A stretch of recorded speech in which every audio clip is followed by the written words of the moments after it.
Welcome to Sunday Night with Old Time Radio. We begin our programming with two new comedies, All Gas and Gaiters and Hut 33. We return to Bogey and Bacall with Bold Venture, and then something else that's new to us, Mr. and Mrs. North, some unusual detectives, 3 Sheets to the Wind, and an episode of Night Beat. And finally, we close with a short episode of Dick Tracy. Let's begin.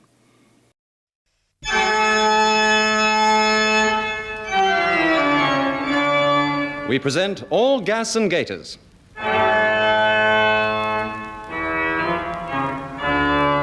Episode 1, The Bishop Rides Again.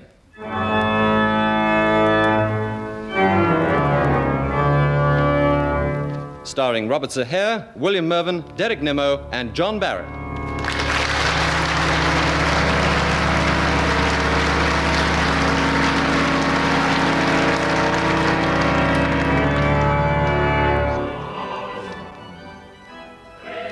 It's morning at the end of April, and as the Archdeacon of St. Ogg's walks up the drive of the Bishop's Palace, he's humming to himself. Can it be a rare ecclesiastical chant? Yesterday is over your shoulder, don't turn round and say I'm not... He rings the bell. Suddenly, something catches his attention, and he falls to his knees. Dear me. Hello, hello. What's up with this brickwork? Now, where's my penknife? Dear me, dear me. The door opens.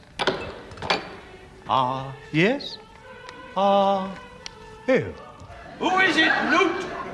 Nobody, my lord. Nonsense, the bell rang. Well, there's nobody here, my lord. On the contrary. Oh, Archdeacon, what are you doing down there on the ground? Is something the matter? Yes, infected, I'm afraid. Infected? It's highly contagious. Still, it's not as bad as old Jones's ring mold. Has he got it too? Got it. He's riddled with it right up to his squinch. Right up to his... Oh, Archdeacon, you mean the brickwork? Of course. What did you think I meant? No, nothing, really. That is, won't you come in? Oh, thank you. Now, let me take your cloak. Oh. You are staying, aren't you? Well, is the Dean here? No. Oh, in that case, I'm staying. How's the Bishop? Most excited. I'm not surprised. £60,000 would excite anyone. Mind you, he'll need it with this brickwork, and the Norman Tower's in a shocking state. Death watch, Beetle. Won't you come into the study, eh? Oh, thank you, Newt. You know that noise they make is a love call. The Death Watch beetles? Yes. They make it by raising themselves on their hind legs and beating their heads rhythmically against whatever they happen to be standing on. How extraordinary. There doesn't seem much point. The females find it sexually attractive. Well, this way, Archdeacon. Oh, thank you. The Archdeacon, my lord. Morning, Henry. How are you? Glass of sherry? Oh, well, are you, Bishop? I certainly am, Henry. Newt, pour out 2 glasses of sherry. Right here, my lord. Right here. After all, we've got something to celebrate. Yes, just think of it. 60 grand. Pianos? No, grand, £1,000. Cheers. Well, now, gentlemen, as you know, Sir Jocelyn Paget has very generously left us this bequest of £60,000 on condition that we reinstitute the decadal visitations. Now, apparently, it was a custom throughout the Middle Ages that every 10 years the bishop had to give away white stockings to 40 girls. And I find the custom originated with the blessed St. Ogg himself. Now, you must understand that in the time of Bishop Ogg, local morals were, really appalling. In what way particularly? Well, it was claimed that there weren't 20 maidens as such to be found in the entire diocese. My word. Well, the blessed St. Ogg, to rebut this slur... Oh, but perhaps I'd better read it out to you. Now, listen. Then, on the first day of ye month of May, did ye blessed Og that blissful martyr ride out on a milk-white palfrey, and with him his pory clerky walking by his side. Each of them was dressed only in ye plain friar's habit. They did ask every young maid for her true virtue, and when they had examined each of them closely, gave they ye undoubted virgins each a pair of white hose, all in wool, saying, To thee, chaste maid, I these white hose do give, in honour of the state in which you live. Thus did they give away 40 pairs of hose before the end of the day, and the good Og did rejoice mightily. Oh, isn't that charming? Quite delightful. Don't you think so, Henry? How could he tell? Tell what? If they were, well, you know. Oh, well, really, Henry. That'll be the dean. Let him in, will you, Newt? Certainly, my lord. Certainly. Oh, Henry, dear old friend, it looks as though our troubles are over. Yes, Bishop. No more worries about wet rot or dry rot. Just send for the builders, eh? Oh, that's right. Send for the builders and let the bequest take care of the bill. Help yourself to some more sherry, Henry. Oh, thank you, Bishop. I won't say no. The dean, my lord. Oh, I see I am interrupting a festivity of some kind. Is it your birthday, Archdeacon? What? Oh, no. No. We were just having a celebratory glass of sherry. Will you join us, Dean? Thank you, no. I never take wine in the morning. Oh. I have just come from the lawyers. Oh? They have given me some rather disturbing news. Oh, dear, we've lost it. I knew it's 60 grand. No, we have not lost it, but Sir Jocelyn's conditions are more stringent than we imagined. Indeed? His will insists that we perform the visitation exactly as it was performed in the 12th century, in every particular. What, horse and all? Horse, as you say, my lord, and all. But this is absurd. Nevertheless, if we do not do so on the 1st of May this year, the entire bequest reverts to Sir Jocelyn's estate. Oh, no. Oh, does this mean the bishop will have to wear a friar's habit? Both the bishop and yourself, Newt. No, Dean, no. Can you imagine what a spectacle I should present? Riding round my diocese dressed like Friar Tuck? Ride a cock horse to Banbury Cross. See a fine bishop on a white horse. Henry. Oh, sorry, Bishop. I have considered this aspect of the matter, my lord. Oh, well, I'm very glad to hear it. And it occurs to me that tomorrow the neighbour villages of Ringmold and Ketsby are holding their annual May Fair. The maypoles are already up. Oh, such a pagan event. But one that is heavily attended. My word, yes. Last year, there were 105 drunk and disorderly cases. It was a great success. Were you, my lord, to leave by the south gateway in the morning and skirt these villages round by the new housing estate, I believe you would attract a minimum of unwelcome attention. Ooh, well, I suppose it might be possible. But what about lunch? We can hardly go to the stag. A public house? No, I'll make some sandwiches. Oh, will you? Oh, thank you, Henry. Cut them now, and they'll be fresh for tomorrow. Tomorrow? Did you say tomorrow? Yes. Tomorrow's the 1st of May? It is. Then it can't be done.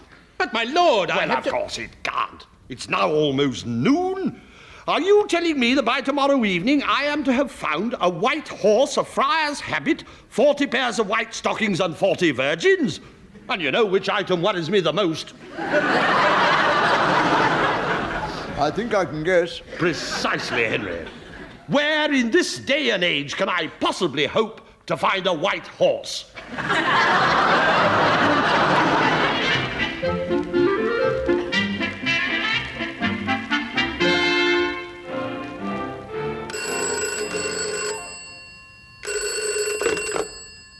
The Palace and Dogs.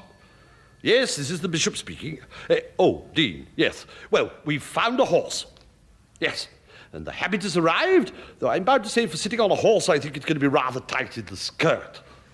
Well, certainly I shall try it on. In fact, I'm standing here in my dressing gown waiting to do so. I can assure you, Dean, I too have no wish to look more extraordinary than necessary. That'll be Newt with the stockings. I must let him in. Goodbye, Dean. Come in, Newt. Good evening, Constable. My lord, I can explain. Pardon me, is this the bishop's residence? Certainly it is. I am the bishop. What do you want? Well, it's a rather delicate matter, sir. May I step inside for a moment? It's all mistakes, all hideous If mistakes. you don't mind, sir. I think perhaps you better come inside. Thank you. Nice old place you have here. Hope we're not keeping you up. Oh, you mean my dressing gown? No, of course not. I was just about to try this on in case it was a little too tight in the skirt. Oh, I see. Well, now, what can I do for you? Well, I saw this gentleman in Weaver Street behaving in what I took to be a suspicious manner and carrying this parcel. Well, I wasn't behaving suspiciously. Allow me, Quiet, sir. Newt. Now, carry on, Constable. The contents proved to be 40 pairs of ladies' stockings, which he claimed to have bought for the Bishop of St. Ogg's, but could produce no evidence of purchase. Well, I told you I couldn't wait for a receipt. There was a lady about to try on a body stocking. Did you, sir, authorise this gentleman to purchase 40 pairs of ladies' stockings? Well, certainly I did. I see. Might I ask what you intend to do with them? I was going to give them away. Ah, then you don't intend to wear them, sir. Wear them? Whatever makes you think I'd want to wear them? I'm sorry, sir, but I thought you were about to try on that dress. Dress? What dress? Well, that one hanging over the chair. That. That's just a habit. Surely, Constable, you've seen a habit before. Yes, sir. I've seen a number of them in Soho. Newt, will you please show the constable out? Oh, yes, will you come this way, Oh, Constable? well, thank you. Good night, good night. You work for him, do you, sir? Yes, I do, yes. I see. Of course, I'm chapel myself. Good night. I'm sorry about that, my lord. And so you jolly well should be. All you were asked to do was to buy some stockings. But I knew, but I may interest you to know, Newt, while you've been careering around from one ineptitude to the next, the Archdeacon and I have successfully hired the only white horse within a radius of 40 miles. Oh, good. Then we have no more problems. You may have no more problems, Newt. I don't happen to be able to ride. Oh, don't worry, my lord. After all, I shall be holding the horse's head. It is not its head upon which I shall be sitting.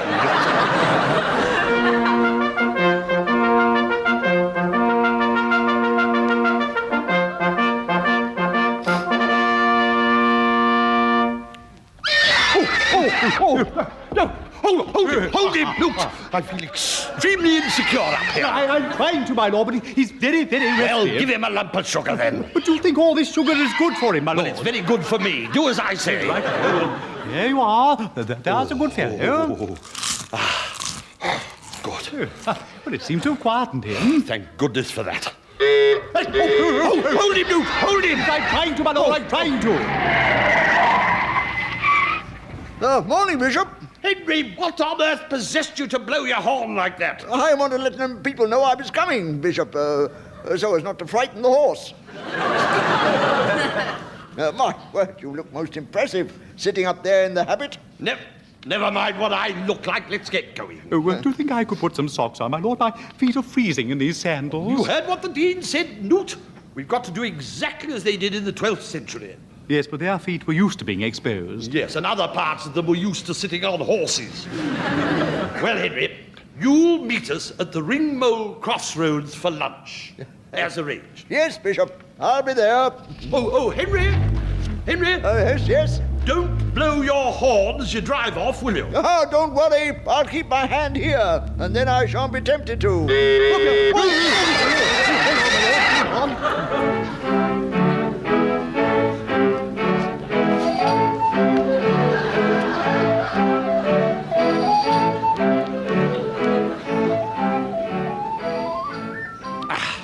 Well, here's a cottage, Newt. We'll begin here.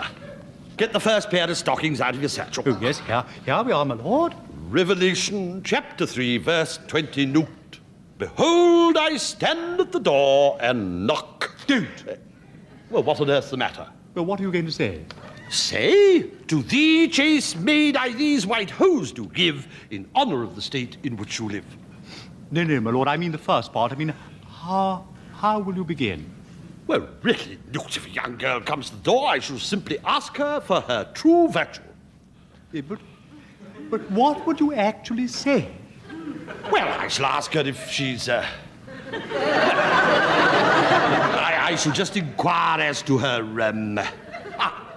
I shall examine her. Well, would you like me to leave you alone? It will be a verbal examination, Newt. Oh, I hadn't thought of that. And if I find that she's an undoubted, well, I shall give her a pair of stockings. But how will you know? Know what? Well, that she's an undoubted, Oh, well, I shall, well, in the first place. Why didn't you think of all that before, Newt? Did you want something? Oh, good morning, my dear. Good morning. I wonder if I might ask you whether you are, well, that is, if you are...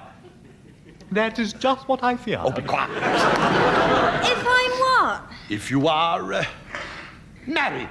Oh, how clever. Me? Married? Oh, no. Then, my dear, I would like you to accept... Come on, Newt. Yes, Lord, yes, here we are, Lord. These as a little present. For me? To thee, chaste maid, I these white hose do give in honour of the state in which you live. Oh, how lovely you old duck. Oh, no, my dear, please, no, not at all. It's my pleasure, entirely. There, Newt, 1 down, 39 to go. Shirley, love, what are you buying now? Nothing, Len. Here, look what these chaps are giving me. Oh, stockings, that's nice. Baby wants feeding, love, you better go. All right, excuse me. Hey, my dear, not your baby. Well, whose do you think he is? Oh, he's a lovely little chap, just 6 months. Image of Len here, and he love. That he is. Oh, well, in that case, I'm afraid... Here, what you doing? You just give me them stockings, you can't take 'em back. What's the matter? Something the matter?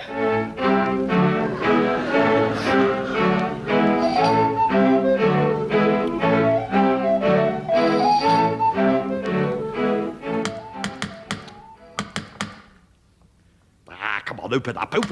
Oh, it looks as though there's no one at home again, my lord. Oh, it's practically lunchtime, and our quiver still, as it were, replete with stockings.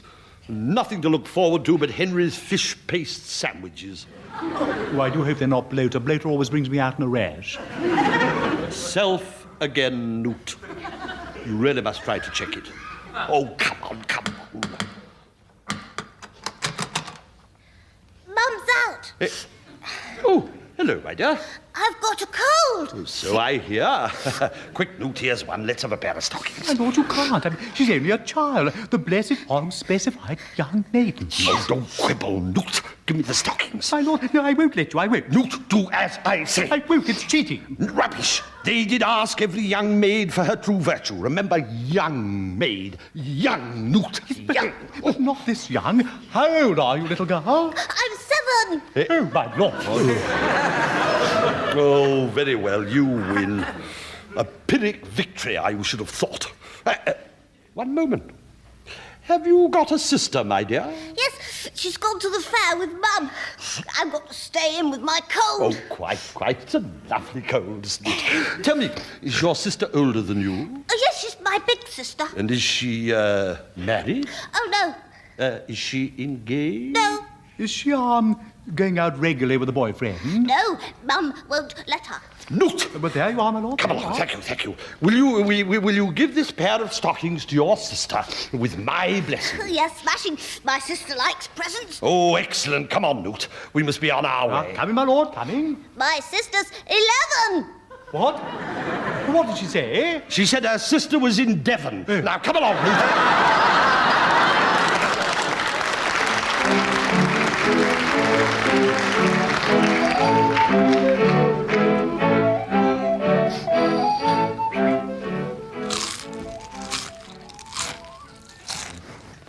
I must say I'm starving, Bishop. So am I, Henry. Hurry up and unpack the lunch. Well, Newt. just a second, my lord. Bishop, have a sip of this. What's that? Oh, a miniature bottle of whiskey. My dear old Henry, you think of everything. Well, it'll warm you up. And I need warming up. 3:30 and we've only got rid of one pair. I must say it's very disappointing. But not calamitous.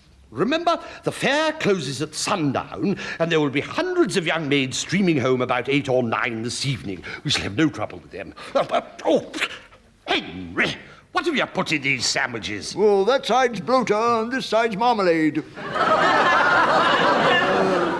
You didn't eat them together, did you? Yes, I did. Oh, yeah. I shall stick to whiskey from now on. Oh, will you?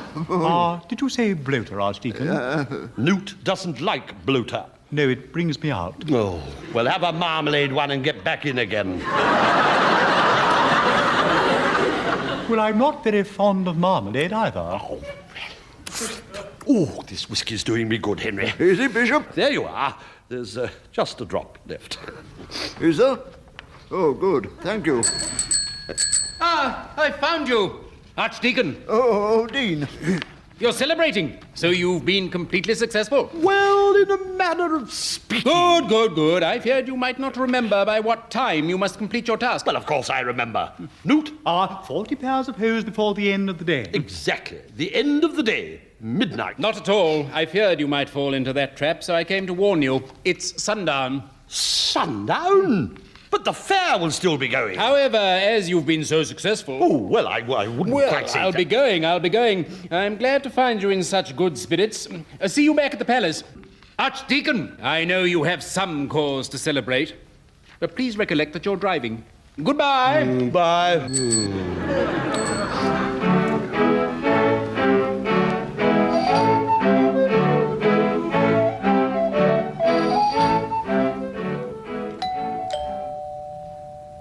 Oh, well, this housing estate looks a little more hopeful. Well, it's our last chance, my lord. I've been working it out, and we've only 4 minutes and 25 seconds to dispose of each pair of stockings. Oh, it's you!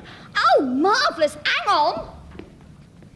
We appear to be expected, my lord. Extraordinary. I wonder where that young woman's gone to.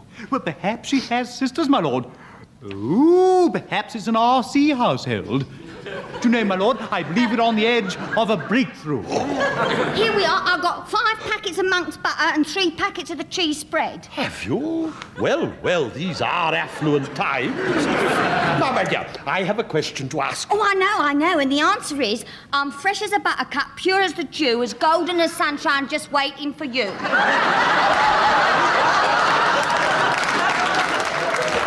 Well, yes, that was the answer we were hoping to hear, but not quite so lyrically phrased, perhaps. How absolutely charming.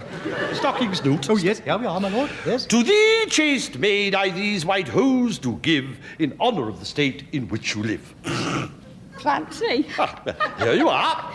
Is it inside? Is what inside?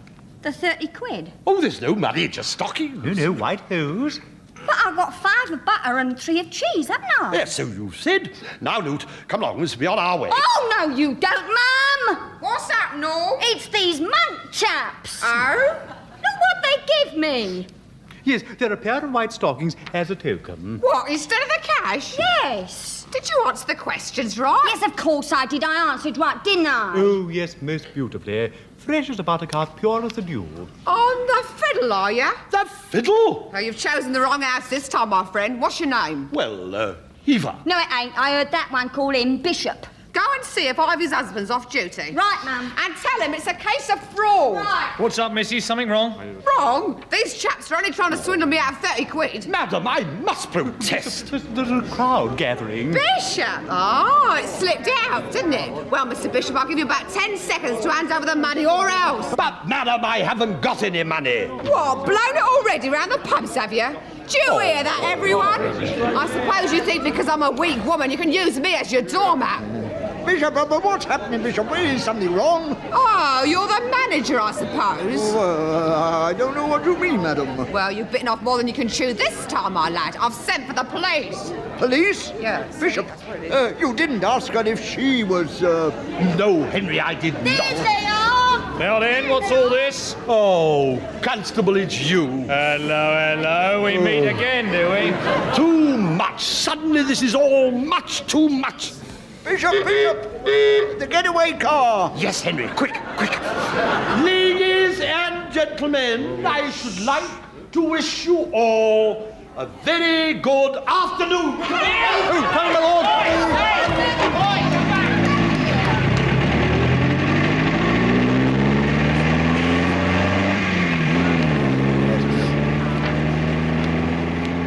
Oh, are they following? Never mind, Bishop. Don't look round. Remember Lot's wife. Oh.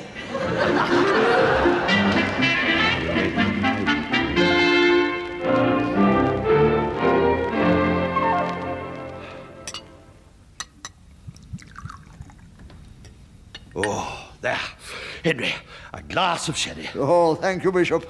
Oh, sit down, Newt. You look like a flat-footed leopard. My lord, what will the Dean say? He'll be here at any moment. I have ceased to care. A good name is rather to be chosen than great riches, Newt. Exactly. Give me neither poverty nor riches. Feed me with food convenient to me. Cheers. Oh, Henry. Well, we've only got rid of one pair of stockings, my lord. Oh, there he is. Oh, he'll be so cross, my lord. I suppose I'd better go and let him in. Really, Newt seems to forget that I'm the Bishop of St. Oggs. Do either of you imagine that I'm afraid of my Dean? Well, I suppose he can't eat me, can he? Oh, my lord, with all this business, I've made the most dreadful blunder. Oh, don't worry, it'll hardly be noticed among all the others. Well, we had a letter from the Reverend Mother at St. Oggs Anglican Convent to say that she was bringing the novices to see the Blessed Oggs tomb, and I promised you would address them in the chapter house afterwards. When?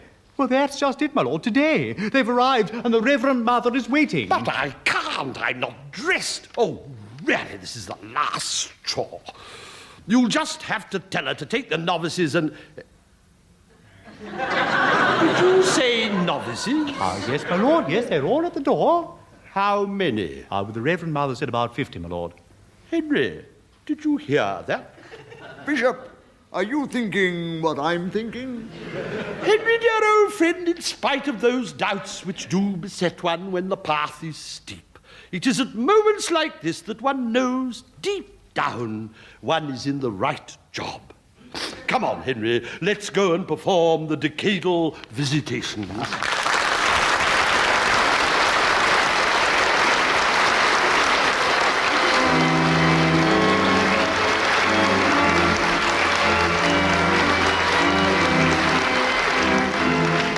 In that episode of All Gas and Gaiters, the parts were played as follows. The Archdeacon, Robertson Hare, the Bishop, William Mervyn, the Bishop's Chaplain, the Reverend Newt, Derek Nimmo, the Dean, John Barron.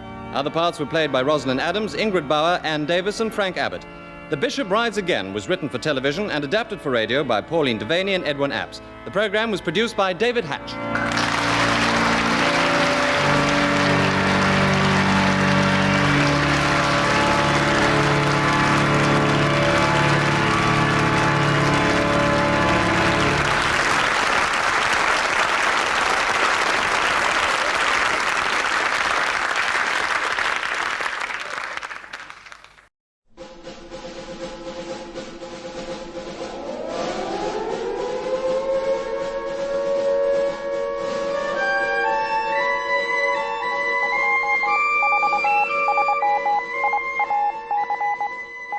Hut 33 by James Carey.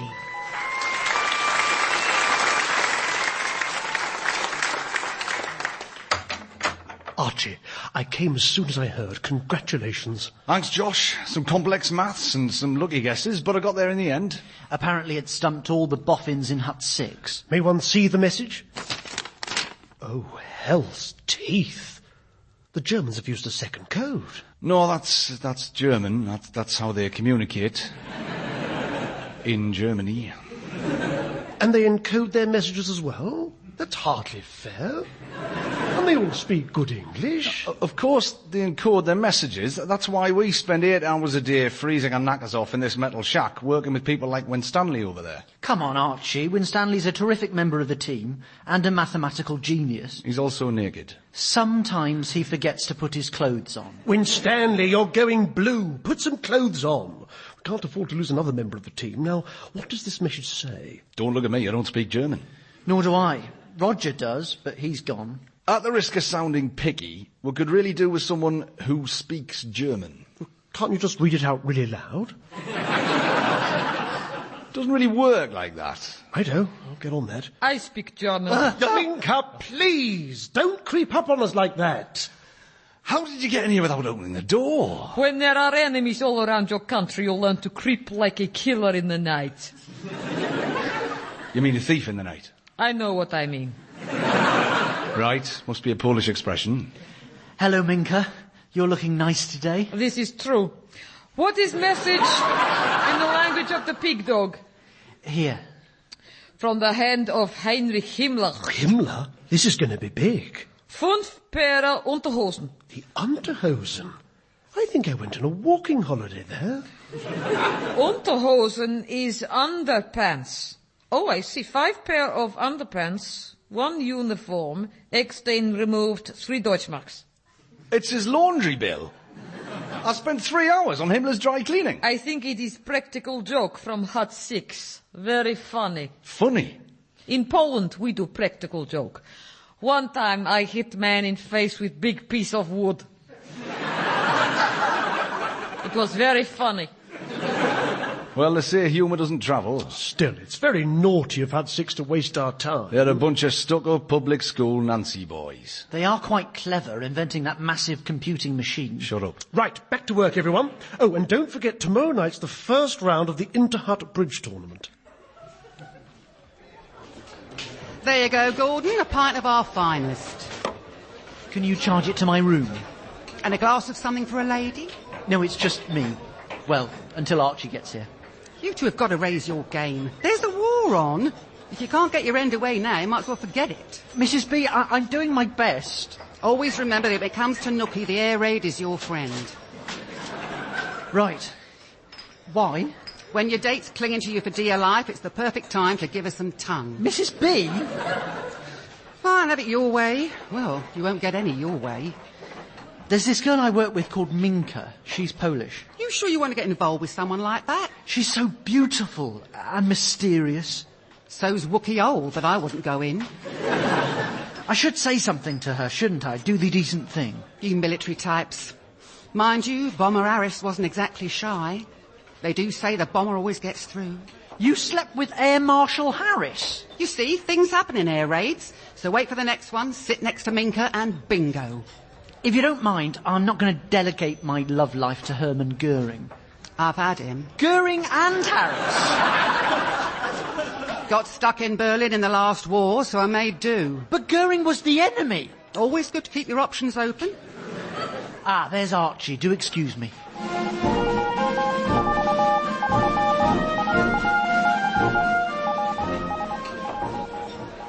If I were you, I'd take any advice from Mrs. Best with a big pinch of salt. She's had more men than I've had hot dinners, cold dinners, snacks, drinks. But at least she's actually, with a... Well, I wouldn't start with Minka. She looks like the type who devours the meal after mating. Mind you, at least you die happy. That is true. Sorry, there's a bloke over there. I'm sure I recognise him. Is he from one of the huts? Excuse me, is this seat taken? No, be my guest. I'm Gordon. This is Archie. Professor Charles Gardner. Of St. Sebastian's College, Oxford. I see my reputation precedes me. You must have read my book, Foreign Phrases and Their de Rigueur Usage. It's very good. No. We met when I applied to St. Seb's. Well, I'm admissions tutor. I'm surprised I didn't interview you. You did. Turn you down? Aye. Ah, yes, I remember you at formal dinner. Yeah, saw how you tried to eat your salmon. It was like feeding time at the penguin enclosure. You rejected Archie because of the way he ate fish. He used a spoon. And the interview was a joke. It was meant to be about maths, and you got me to read aloud from a book. I'd never heard such a funny little accent before. And I am Professor of Linguistics, so it was too good a chance to miss. Such vowel mutilation. You was going to get such a slap. Oh, and the pluralization of the second person singular. Hilarious. Should have let you in. Would have been a hoot. You carry on like that, I'm going to chin you. So, where did you study? I went to Manchester. Oh, that's in the north, isn't it? Yes, can't say I've ever been there. Got as far as Banbury once, but had to turn back. Just getting a bit rough. You're in Bletchley now, isn't that north of Banbury? Well, we all got turfed out of the college by the Air Ministry, who are now strutting about the place, polishing their swagger sticks. Aye, the brave pilots risking their lives defending the country, which is more than you ever did. Excuse me, if we're fighting for our civilization, some of us have to provide the civilization. Unlike these pilots who shoot down a few Messerschmitts and suddenly expect to get more sex than Tallulah Bankhead on a battleship. Parading round our quad. I dread to think what they'll do with our Rubens. I'm sure they'll keep feeding him. Rubens is a painter. Mainly did overfed, naked, posh birds. Typical Baroque trash you'd expect to find at a bastion of regressive privilege like St. Seb's. Overfed, posh birds. Spoken like a true Philistine. Probably some yob like you that vandalised the one that hangs in the college hall, drew a moustache and glasses on one of the cherubs. Well, I couldn't reach St. Peter. What? Nothing. So, are you staying nearby? Staying here. The landlady said she'd be happy to squeeze me in. You do look at a type. Male with a pulse. Anyway, I must turn in. As Ovid said, time, motion and wine cause sleep. Except, of course, he said it in Latin, but I don't suppose you'd know much about that. I do know Catullus said, Pedicarbo ego vos et irromabo. What does that mean? Up yours. Well, good night, Gordon. Come the revolution, he'll be first against the war. Archie, he's only staying here for a while. You don't have to talk to him. I'll show him.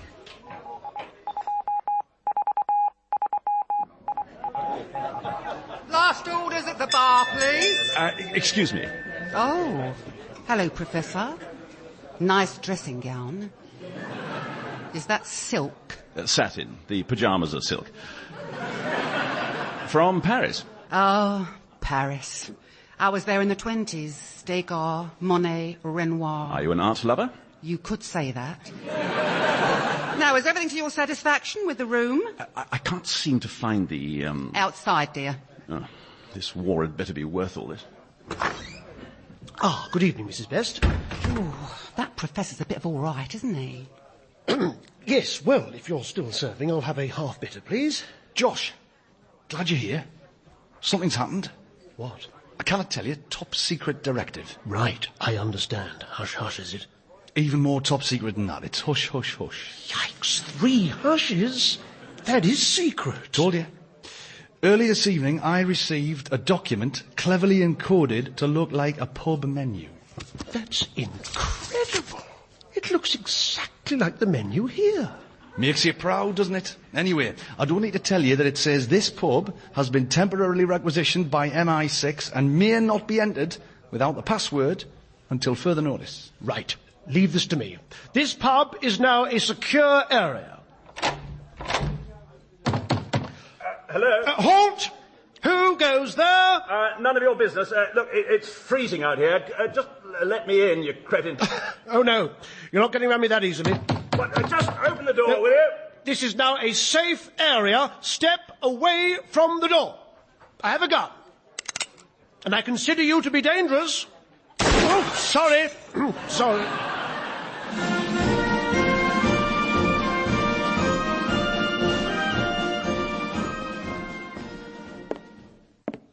Now, come on, Gordon. Right. Minka, if you were a Venn diagram... No. A pie chart. No, that's stupid. Minka, I'm a prime number, better, but for me, you're a factor. Other than myself, and 1, obviously. So, what say we solve this quadratic equation with a date? Although there are 2 solutions to a quadratic equation. You ask me on date? Ah! I startle you? Yes, a bit. You want me to go out with you, no? I see the way you look at me with hunger. Yes. Although sometimes it is just plain hunger, you know. With the rationing. And you no want to spend another Valentine's Day alone, so you ask me. Valentine's Day? It is February 14th, yes? Yes. Okay, we go out, 7 o'clock. Okay. And we celebrate the death of St. Valentine. Great! Death?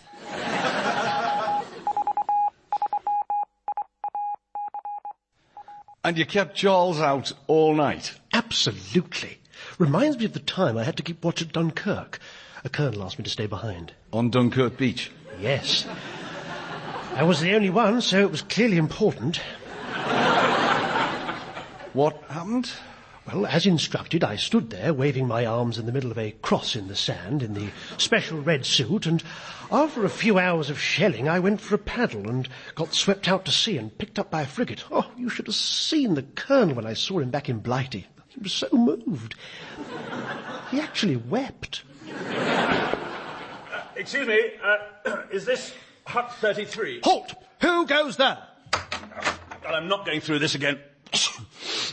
Oh, thanks to some bureaucratic baboon I've been shot at, forced to sleep in a freezing beer cellar, before being found by the landlady who insisted on bathing me naked in the tin bath in her kitchen. Why wouldn't you be naked for a bath? No, she was naked. I think she likes me. Don't flatter yourself, she's not picky. Oh, great. I've got to work with the bastard son of Trotsky. And I've got flu. And it's freezing in here. Oh, you poor thing. Maybe you better have a rest till you're better. Leave all the hard work to me. Well, you are working class. The clue's in the title. Oh, here we go. The exploitation begins. You think I want to work in this pokey shed? This place is probably luxury for someone like you, with its furniture and roof. Josh, permission to lamp him? Archie, no. Hang on. Don't I know you as well? You were at Seb's, weren't you? That's right. Joshua Fanshawe Marshall. You rejected me, but you let in him. Well, fair's fair. Daddy got Professor into the Garrick. So, where do I sit? Next to Win Stanley. Is he wearing pyjamas? Believe me, that's an improvement. Right, Archie. I'll leave you to show Charles the ropes. Let's start with making a noose.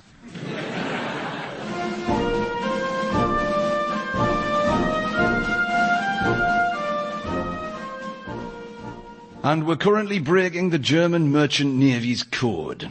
So I need to think up suitable cribs to run alongside the encrypted text? You do speak German, don't you? Well, as Goethe said, die Wörter sind genug gewechselt, lasst mich endlich Taten sehen. Simple yes would have done.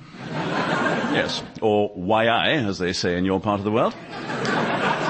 They also say, carry on like that, and you are going to get a right kicking. Marvellous. Oh, I wish I could bottle you. And I wish I could bottle you.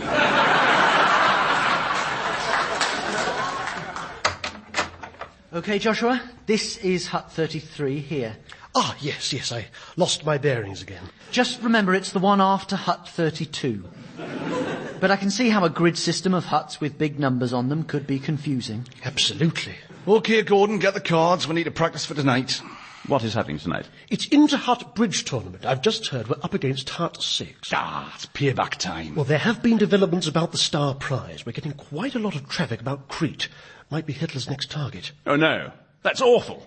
It's going to be nasty. Taking an island always means heavy casualties on both sides. No, I've got a villa there.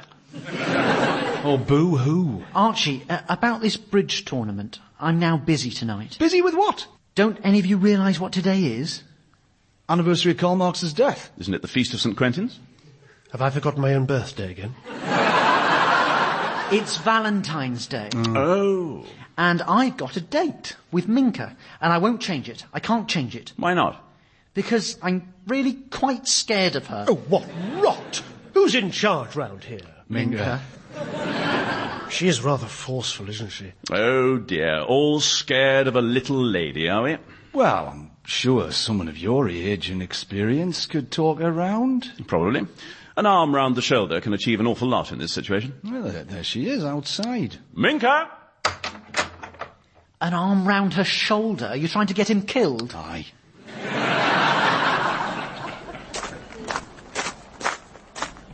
Minka!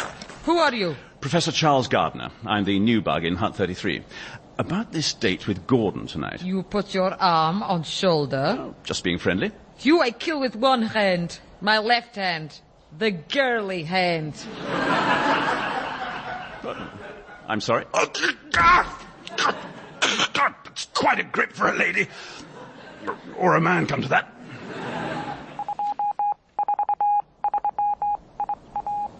We've looked everywhere.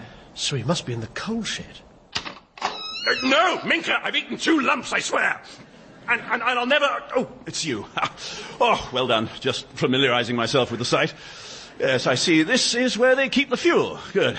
At least you put Minka in her place, eh, Charlie boy? Well, we had a little tete-a-tete, and I decided it best that the dates go ahead. And do not ever call me Charlie boy again. Would you prefer Cole Porter? Shut up and just help me relocate my shoulder, would you? Look, the important thing is the bridge match. Gordon's busy, so... Charles, do you play? Hang on, there's no way I'm playing bridge with him. I'd rather play with Rudolph Hess. Archie, please play with Charles. We have to win this tournament for the sake of hut morale. My father always said, war is about morale. Oh, yes, of course, yeah. That's why he sent a telegram to every Dunkirk survivor which read, "Welcome home, Nancy boy." That's Peter. Anyway, unless you can teach me to play bridge in the next 8 hours, you don't have much choice. Get the cards, Josh. It's going to be a long day.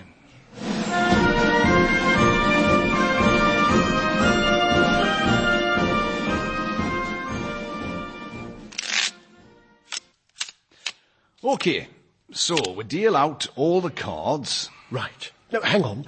If all the cards are out, what pile do we take from? No, that's rummy. This is bridge. The idea of the game is to play your cards one at a time. Of course. And then you shout, snap. No, that's snap. Right.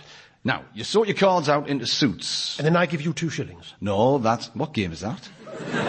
Well, we played it at Sandhurst. It's called Clean Out Josh.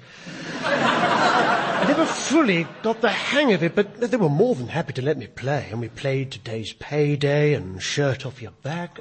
No, where were we? I give you 2 shillings. No. You sort your cards out into suits. OK, so is it letters and then numbers, or the other way round? Letters? Well, this one's A, then there's a J, a K, a Q. What letters have you got? No, right, they're called the court cards. They're like the royal families. Oh, now, happy families I can play. Hang on, look at this fellow. He's got a second head where his legs should be. I suppose that's the danger of interbreeding in royal families. OK, forget the families. Fine. What now? You give me 2 shillings. Ooh, righto.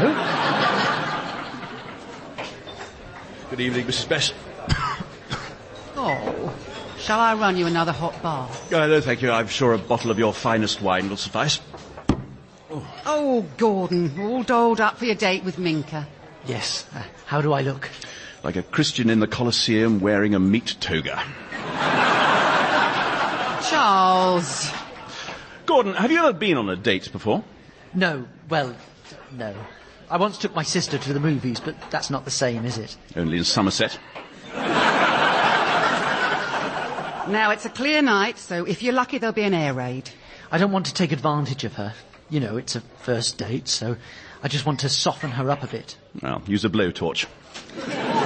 Tell you what always works on me. A gin and tonic? OK, bad example. But I do know girls like being told about the stars and their eyes. Stars, eyes, right. But most of all, be yourself. Be yourself. You mean myself? You mean me? Oh, dear. This infernal cold. Are you going to watch the bridge later? What, and give everyone else these germs? Probably. Do you play bridge? What, does Hitler like marching bands? Yes, Gordon, I am very good at bridge. Intervarsity bridge champion 3 years running. Still, I'm sure Josh has got the hang of the rules by now. So, Josh, are we clear on the bidding? They bid 1 heart, I bid 1 curly. No, they're called clubs.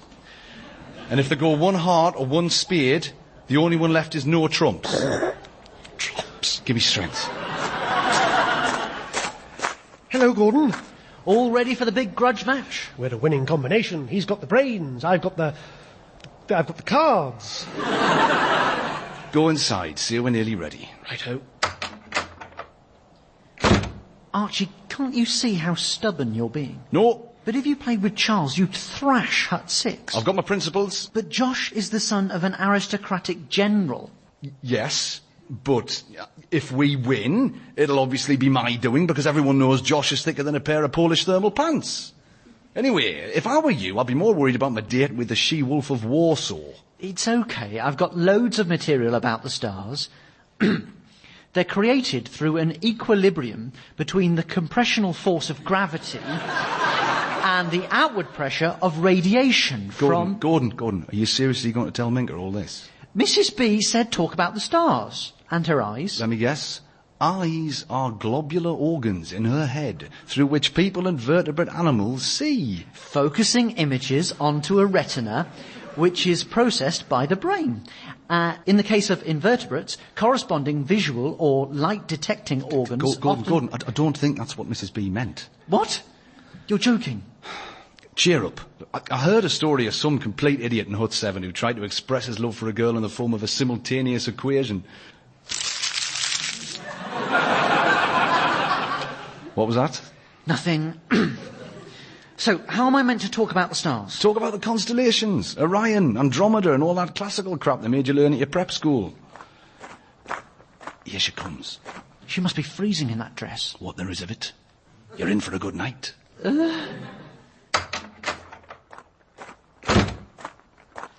Hello, Minka. You're looking like I've never seen you before. This dress was my mother's. Really? She died in this dress. Did she? Of hypothermia, I'd imagine. Aren't you cold? This is not cold. Cold is swimming the Baltic from Poland to Sweden in December. When ice have frozen over, then you are cold.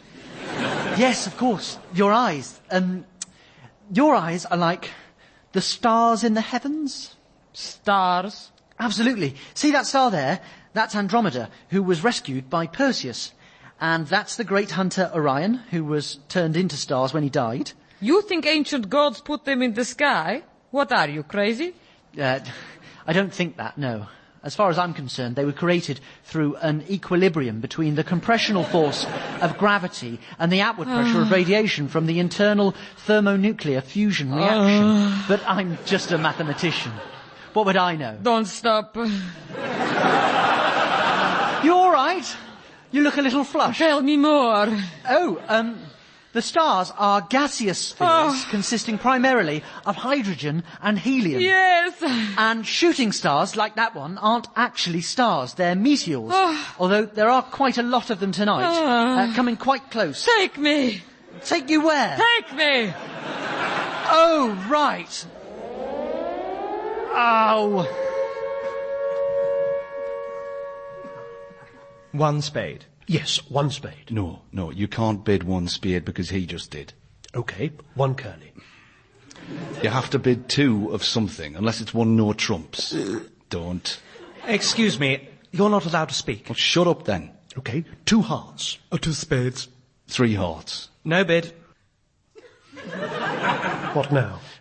This is where your natural abilities come into their own. You're dummy. Excellent. So, let's see your cards now. Right. Your bid of two hearts. Any other bid would have been better. The only way you could have played that hand worse would have been to set it on fire. No talking. What do you want? I just came for a laugh, and having seen your hand, it's worked.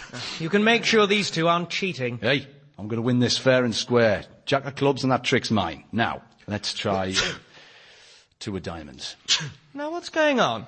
Is he passing you messages? Of course he isn't. He's been sneezing before you played each card. It's very suspicious. Oh, don't be ridiculous. The two of diamonds was the obvious card to play.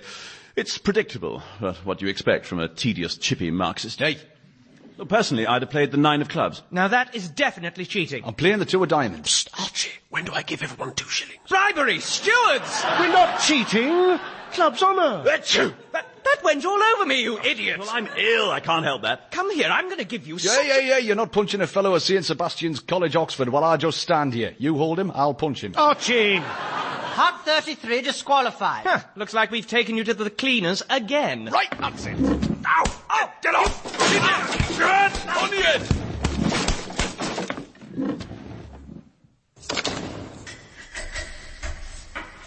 Good going, Charlie.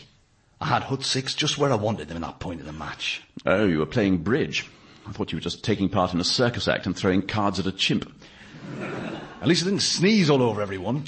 I'm sorry, but I had to lock you out of the pub because of strict orders. Shut it. But you decoded the menu for me. Were you kidding? Of course I was fibbing, inbred half-wit. Archie, I am going to kill you. Get in there. It's all right, I'm going quietly. Gordon.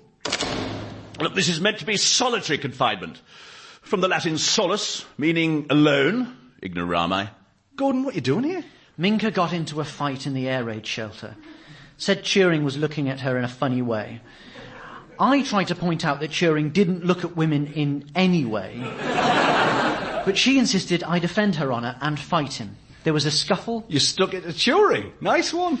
Not really, but where Minka was hiding that dagger, I'll never know. So I punched a military policeman so I could be put in here for my own safety. Well, this is jolly. All we need now is Winstanley. Mrs. Best. Hello, boys. Hello, Charles. Heard about the rumpus and thought you'd need cheering up. So I've ordered a conjugal visit. But I haven't seen my wife in 15 years. Not with her. Oh, I see. I don't We get a think... separate cell. Unless you'd rather spend the next 24 hours with Archie. Coming, my darling wife.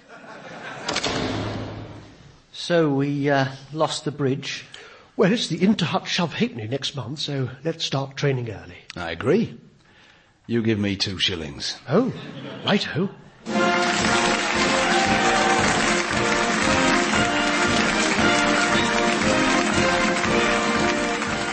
Hut 33 starred Robert Bathurst, Tom Goodman-Hill, Olivia Colman, Fergus Craig, Lil Ruffley, Alex McQueen and Stephen Kinman. It was written by James Carey. The script editor was Paul Mayhew Archer and the producer was Adam Bromley.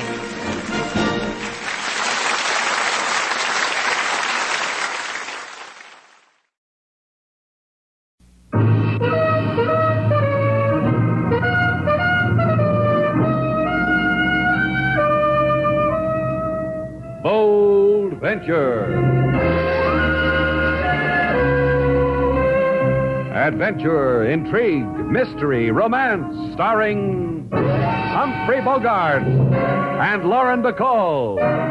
Together in the sultry setting of tropical Havana and the mysterious islands of the Caribbean. Bold Venture.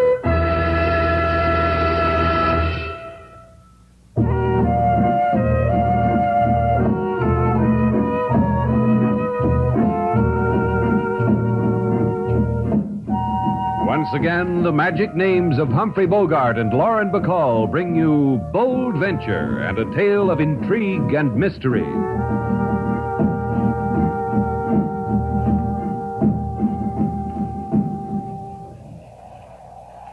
You can't tell much about Havana from a boat tied up at the waterfront, me long, especially at night.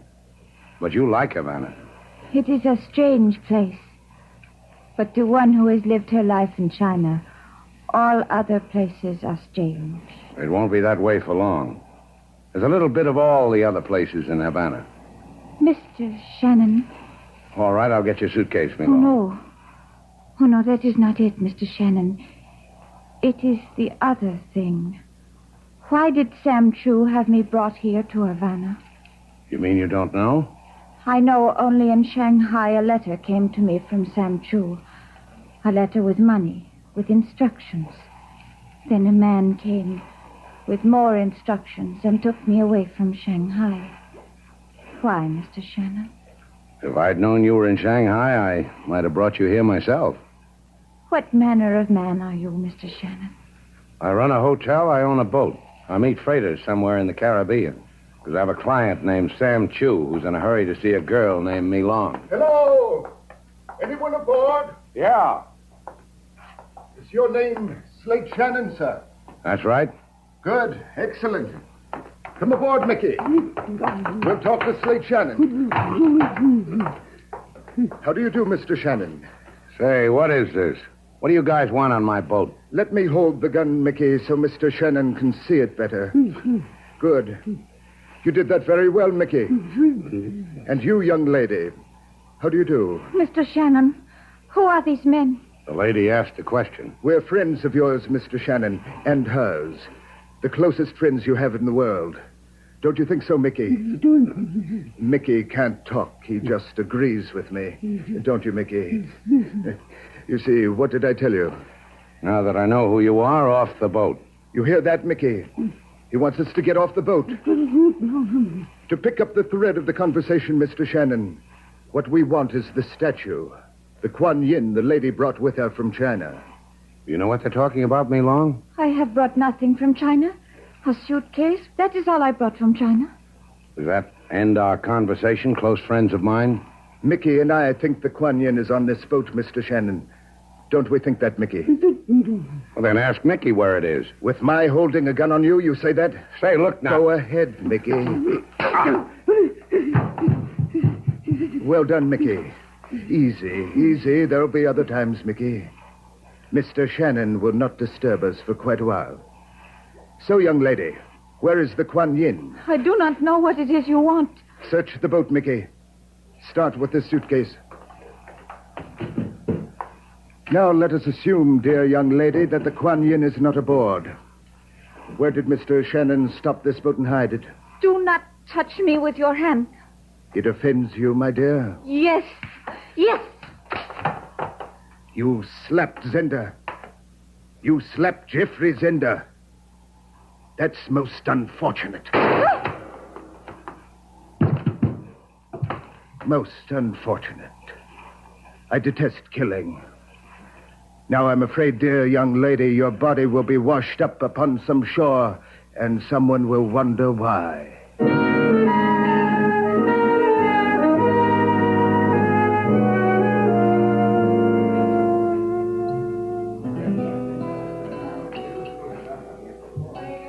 King Moses, Yes, Lady Sailor. what's that you're playing? Waiting type song. Waiting for Mr. Shannon type song. You are mad? King Moses will have melody written in stone, so it never dies. Thanks. How long have you known Slate? Longer than you. Longer than anybody. Anywhere. How long? Since many years. In Port-au-Prince, I see man walking on waterfront. A man. I sing song. He asks my name. I ask his. We attach ourselves each to the other. And it's been good? With Mr. Slate Shannon, it's the better than anything. That's how it is, King Moses. What's that kind of music for? Chinese girl Slate's bringing back? No, Lady Sailor. We are about to be honored with the celestial presence of Mr. Sam Chu. He looks like he's just stepped out of a Chinese finger painting. Looking for me, Sam? Oh, Princess, your exquisite face brings tears of delight to the unworthy eyes of Sam Chu. Hi, Sam. I bow to the fragrance of your beauty, Miss Gail Duval. Your presence lends enchantment to Shannon's place. Where is Mr. Shannon? He hasn't come back yet. Mr. Shannon told me he would have my cargo here at precisely this hour. In a matter of this nature, Mr. Shannon has been a man of the precise second. Oh, don't worry about it, Sam. But what is the nature of this matter? Slate never told me. It is a matter of bringing a girl from Shanghai. Well, this I already know. But does your wife know? Well, unfortunately, I am not blessed with a wife. However, of the girl from Shanghai, she brings with her the fabulous Kuan Yin. Kuan Yin? A statue, an idol. That's more important than a girl from Shanghai? Far more. Kuan Yin is a goddess, priceless, wondrous. I have made the girl suffer the ravages of a journey from China, the terrors of clandestine flight to bring Kuan Yin to me. When Mr. Shannon returns, have him bring the Kuan Yin and the girl to me immediately, to the house of Sam Chu. Thus, I end the delight of your presence. Likewise, I'm sure. Bye, Sam. King Moses. Yes, Lady Sailor. That Waiting for Mr. Slate Shannon song. Play it some more. All right, Lady Sailor. That doesn't do it. You go to doctor, wait for boat. To see what that does, Lady Sailor. To see what that does, King Moses.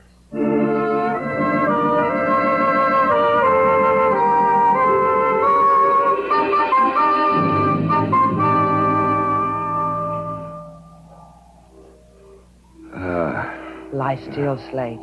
Won't hurt so much if you lie still, with your head in my lap. He was good, wasn't he? He went over me real good. Who? Man who was owned by another man who owned a gun. I told you it would hurt if you tried to move. If you want anything, I'll get it for you. All you have to do is touch my hand. You know about pain, huh, Sailor? Not like yours. Other kinds I know about. Like what? If I ever tell you, throw me away. What happened to you, Slate? Why did somebody try to make you over? Well, they thought we had something called the Kuan Yin. Me and the girl. Hey, where is she? There's no one else on the boat. Sailor, wherever they've got her, they'll... Oh, don't think about it. They've bruised your mouth. Give me a day and I'll have it like new. There's another remedy, Slate.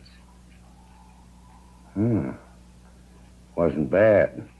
Remind me to get some. I'll remind you. Help me up. You must be out of your mind. When am I going to get another chance like this? Help me up. Thanks. You're welcome. Goodbye, Slate. Ask for me at Shannon's place. Maybe I'll be there. Come back here. You're crazy like your father. My father was crazy to will me to you when he died.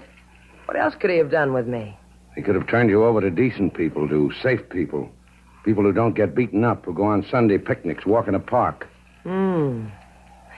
You're stuck with me, Slate. You hate it? You didn't answer me. Do you hate it? I'll think about it. Come on.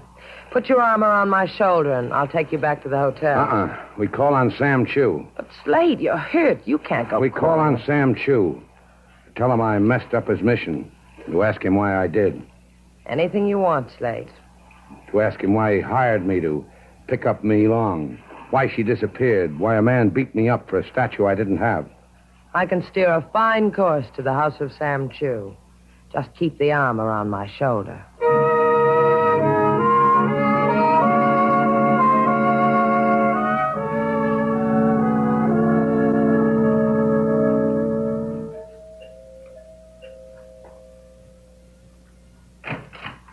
You have come about Sam Chu? That's right. Both of you? The two of us. That is strange. Where is Sam? Please come in. Your face, it has been hurt. His face has been hurt, but he still wants to see Sam Chu. You may call me Tamar. Slate Shannon. This is Sailor... Miss Duval. You are strangers to the house of Chu? I've never been here before. I know Sam pretty well. He never mentioned... Me? There is no reason why he should. I am in his employ because of my knowledge of antiques. What about your knowledge of a girl named Mi Long? Mi Long? A Chinese girl? Girl I picked up from a freighter and brought to Havana. A girl who's disappeared. On the radio, as I was driving here to Sam Chu's, I heard of a Chinese girl. Well, what about her? Only that she was found in Havana Harbor, freshly dead from a bullet wound. Could this be your Mi Long? I got a feeling this could be our Mi Long, Slate. Yeah. Take us to Sam Chu. You must understand. When I returned here a half hour ago, I disturbed my employer not at all. This is a lady with a message, Slate. Do you get the message? No, I don't. Then you are not of the police? I called them. Police? Please. In this room. There. There on the floor. Sam. I know what.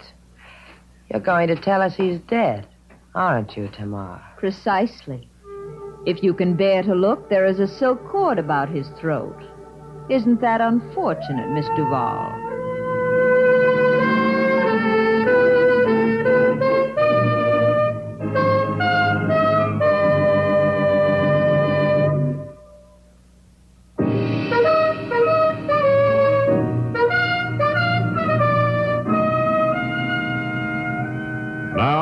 Back to Bold Venture. Our stars, Humphrey Bogart and Lauren Bacall, and the second act of our story.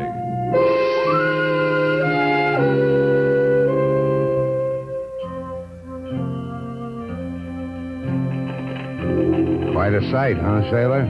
I've never seen a Chinese funeral before. Sam Chu and Mi Long. Sam Chu and Mi Long. It was one of the toughest things I ever had to do, Sailor, identifying Mi Long. She was that lovely? That lovely. Light some more firecrackers, Sailor. Firecrackers to keep away whatever spirit she wants kept away. Money thrown in her coffin to pay her way into whatever paradise she wants. A paradise that's watched over by Kuan Yin? Yeah. What's there about a Chinese goddess? What's there about a statue that makes people dead? Sailor. Sailor. Look at her. Yeah. Tamar. Tamar in a mandarin robe like... Go ahead, say it, Slate. I'll agree with you. Like an enchanted princess. I'll see you, Sailor. Where are you going? To join the funeral. To get a princess to tell me a story. Slate! Hey, wait for me, Slate! A fascinating and pathetic spectacle, don't you think? What? Oh, that's right. Fascinating and pathetic. Who are you? If you don't mind, I am Geoffrey Zender. I don't mind. That's your problem. And you are Miss Duval. And I am Miss Duval. How did you know? Merely because the late Sam Chu pointed you out to me one day at Shannon's place, and I have never forgotten. Oh, you knew Sam Chu? Quite intimately. He was my business associate. Would you care to join me in my own private manner of expressing grief over Sam's death? All right. Yes, I would. Sam's shop is just a few doors down. I'd like to see how you grieve when a friend dies, Mr. Zender. I noticed it was difficult for Mr. Shannon to tear his eyes away from the lovely and exotic Tamar. Do you know her? Only slightly. Here we are. This place looks as if Sam collected all the loot in China. Spurious loot. It's all fake. Will you sit down? Thanks. Now grieve, Mr. Zender. I want to watch. These statuettes you see on the shelves, all plaster. Mass-produced for the tourist trade. In all this rubbish, nothing so delicate or so desirable as a Kuan Yin. Tell me more about this Kuan Yin, Mr. Zender. About it? About it is that it's worth perhaps $250,000. Oh, and there's nothing so delicate and desirable as $250,000, is there? Quite. What is your theory as to where the Kuan Yin is? Why should I have a theory? I'll tell you why. A Chinese girl sails half around the world with a fabulous idol. Mr. Shannon is to deliver her to Sam Chu. She's killed. But suddenly she doesn't have the idol. Why doesn't she have it? How do you know all this? For a reason. I killed the girl from China. I see. Of course you do not see. Else you would tell me where the Kuan Yin is. Where is it? I don't know. Will you tell me, Miss Duval? I can't tell you. I don't know. As you wish it. Mickey! Mickey, come in here. Ask her where the Kuan Yin is, Mickey. Be gentle, but firm.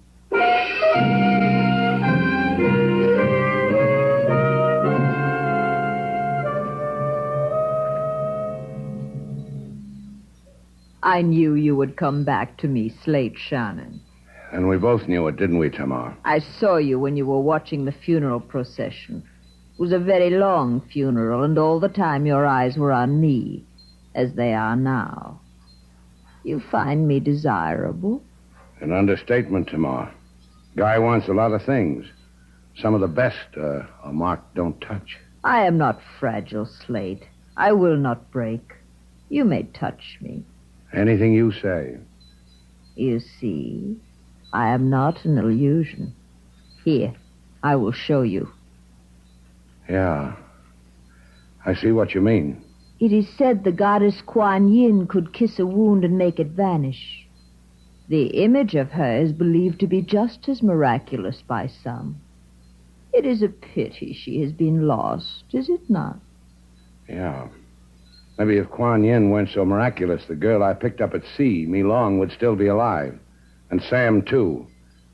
This Kuan Yin, does it kiss away dying, Tamar? If you gave her to me, gave me the Kuan Yin. Yeah, well, what makes you think I've got it? Because a man like you, it would have been simple to steal from Mi Long. Yeah, it would have been, but I didn't think of it. Also, she didn't have it. Now it's your turn again. I don't believe you. I don't believe... Besides the miracles, how much will the Kuan Yin bring in Yankee dollars, Tamar? The Kuan Yin image is a symbol of the tears of Mother China. Your having her is a desecration. Oh, where did all the gentle go, Tamar? Look, if I had the Kuan Yin, maybe I'd give it to you. That would make us pals again, wouldn't it? You and me and Mother China. Get out. Get out of this house. Your presence is insulting to the memory of the dead. Yeah, we almost forgot about that, didn't we, Tamar? Get out! All right. Some other time, huh?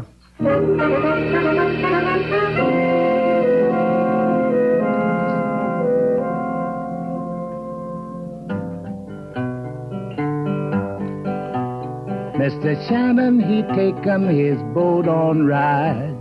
Two fellas on deck, in shadows they hide. No beefsteak or lotion can start to erase the bruises they bumped on Mr. Shannon's face. Mr. Shannon, he was... What time is it, King? Miss Sailor's not back for 5 hours already. I didn't ask you that. No, you didn't ask me that. Where could she be for 5 hours? In Havana? In 5 hours in this Havana, you get born again and live again. She's never been away from me this long. As long as she's been here. Lucky fellow, you, Mr. Slade. So beautiful is Miss Sailor. She... Look, Mr. Slade. Yeah, I see him. You want something, Chico? Por favor, yo quiero, Senor Shannon. My name's Shannon. Bueno. Un hombre, a man, he said to come here to this place and find Senor Shannon. All right. What man? What did he want? No sabe what man. He say go to here, this place, and tell Senor Shannon like this. Kuan Yin. Kuan Yin? Si, Kuan Yin. He say also bring it. He say bring it to shop of Sam Chu. He say, Senorita Duval. Now, what did he say about the senorita? Not, the senorita will be there, that is all. What man told you all this, Chico? I do not know. What man? What man told you this? I do not know. I swear it by my mother. I do not, senor. Un hombre on the street, he tells me to... Okay. You did all right, Chico.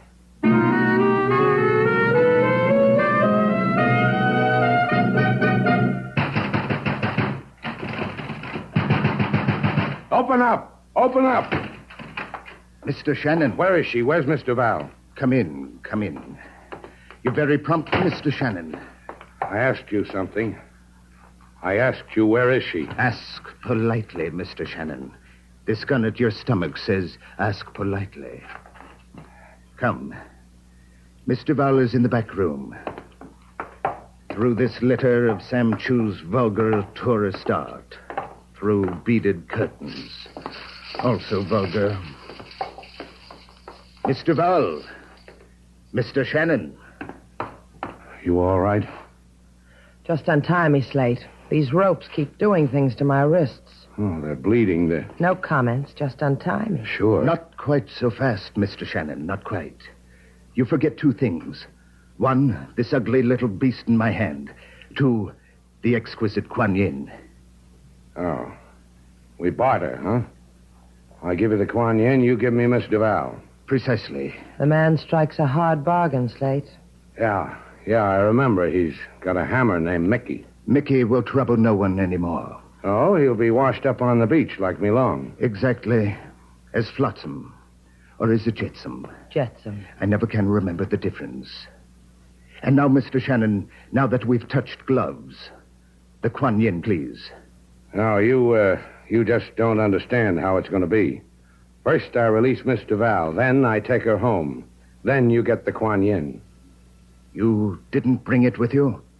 I left it at the hotel. Why, I'll... No, you won't. You kill Slate. No Kuan Yin. You hurt a hair on my head. No Kuan Yin. Isn't that how it is, Slate? If he hurts a hair on my head? Maybe you need time to think it out, huh, Zenda? Tamar and I have waited this long. We will wait an hour longer. Oh. You and Tamar. Who wound the silk around Sam Chu's throat, Zenda? You, Tamar? I only asked because it was so professional. Thank you. I did. It was necessary. So I did. Sure. Just as a matter of curiosity, how much is the Kuan Yin worth? $250,000. Hey, you come expensive, sailor. Real expensive. Almost as expensive as this. Fool! Take your hands off me. I'll kill you. I'll kill you. Try me.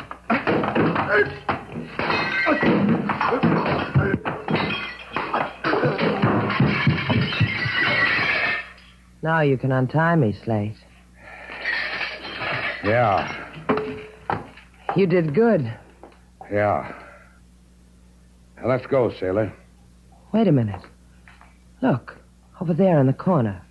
That shining statue. Like something lighted inside. Hey, what do you know? It's the Kuan Yin. Kuan Yin. It's beautiful. I'll leave it alone, sailor. It's beautiful. And it kills Sam Chu. Leave it alone. Must have been here all the time. The oldest trick in the world. Sam has something valuable, so he covered it with something cheap, plaster, like all these other phony plaster statues. If it hadn't fallen off the shelf during the fight, it would have been lost forever. And the whole business, the girl from China, all of it. A little Chinese play staged by Sam Chu to trick whoever else wanted the Kuan Yin. Now leave it there, sailor. Let's go. To Tamar? To Shannon's place. The cops can have Tamar and the Kuan Yin. You sure you don't want to go see Tamar? To Shannon's place. You coming, sailor?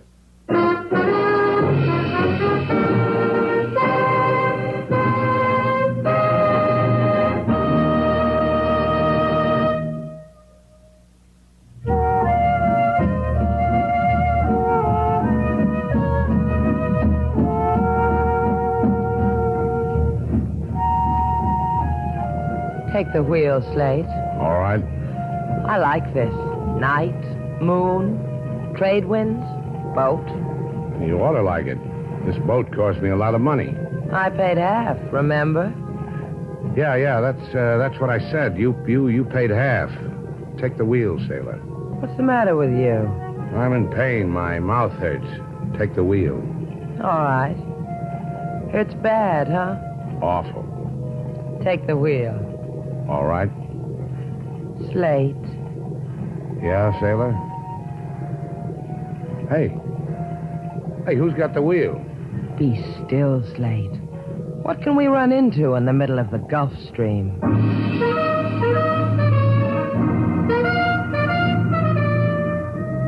And so our two stars, Humphrey Bogart and Lauren Bacall, have brought to a close our latest bold venture story. Special music was composed and conducted by David Rose. May we invite you to listen again next week at this time for another exciting adventure starring Humphrey Bogart and Lauren Bacall together in Bold Venture.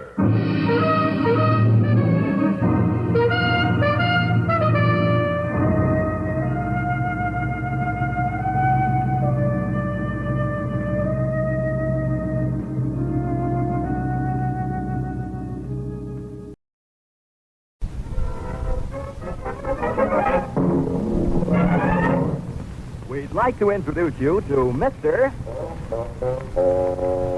and Mrs. North.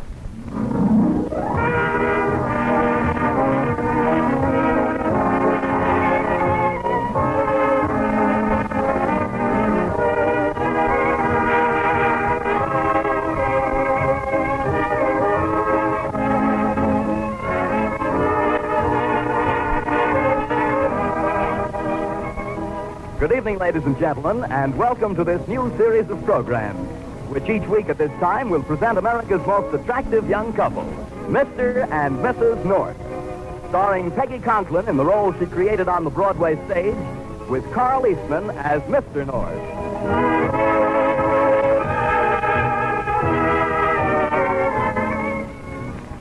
In the neighborhood where Pam and Jerry North live, they're known as that delightful, though slightly delirious duo.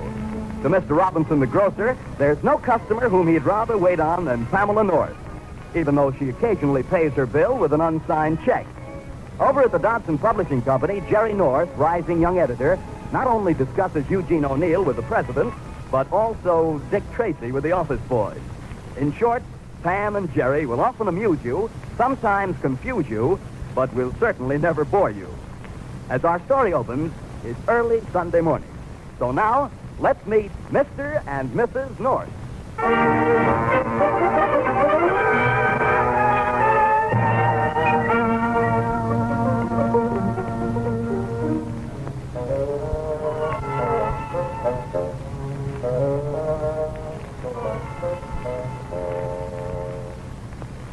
Jerry, dear. Jerry, wake up. What's the matter? What time is it? It's 8:30. You've already slept 12 hours. You want to spend the whole day in bed? Yeah. Oh, Jerry, please wake up. You're spoiling all my plans. Plans? What plans? For the picture picnic, dear. You know, the picnic. Oh, yes, dear. We'll talk about it in the morning. Good night, dear. Jerry, come on now and get up. Get up. Pam, don't pull the covers off. I'm cold. But it's warm, dear, for the picnic. It's a beautiful day out. How can I tell? Pull the shades up. Darling, the shades are up. Oh, Pam, go to bed. It's a horrible day. The worst day of the year. But it's going to be nice. I can tell. All right. Give me the phone. What are you going to do? Hello, operator. Give me the Weather Bureau. Isn't that silly, Jerry? I just finished telling Hello, you. Weather Bureau. What are you planning for today? Cloudy, followed by rain, and colder? Would you recommend a picnic? You wouldn't? Thanks very much. Jerry, that's perfectly ridiculous. You know they have a little man down there with rheumatism. And every time it hurts him, they say it's going to rain. Now hurry and take your shower, dear. I've got your gray suit all laid out in the dressing room. Darling, I'm not going to wear my best suit to a picnic, especially a rainy picnic. I'll just get my brown tweed, huh? Oh, not that old, ugly brown tweed. You don't seem to understand. The material was woven by hand. That suit comes from London. Yes, but we don't have as many fogs over here, dear, and people will see you in it.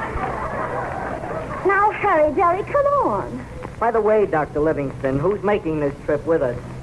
Well, I haven't invited anyone yet, but I thought I'd call Herb and Kate, and the Flemings, and Charlie and Jean, and, oh, yes, darling, that French fellow, Pierre Dubois. He's charming. Charming. Well, that settles it. Count me out. Now, dear, it's so silly of you to get angry every time Pierre kisses my hand. Well, I don't mind him kissing your hand, but I do get so when he starts biting your nails.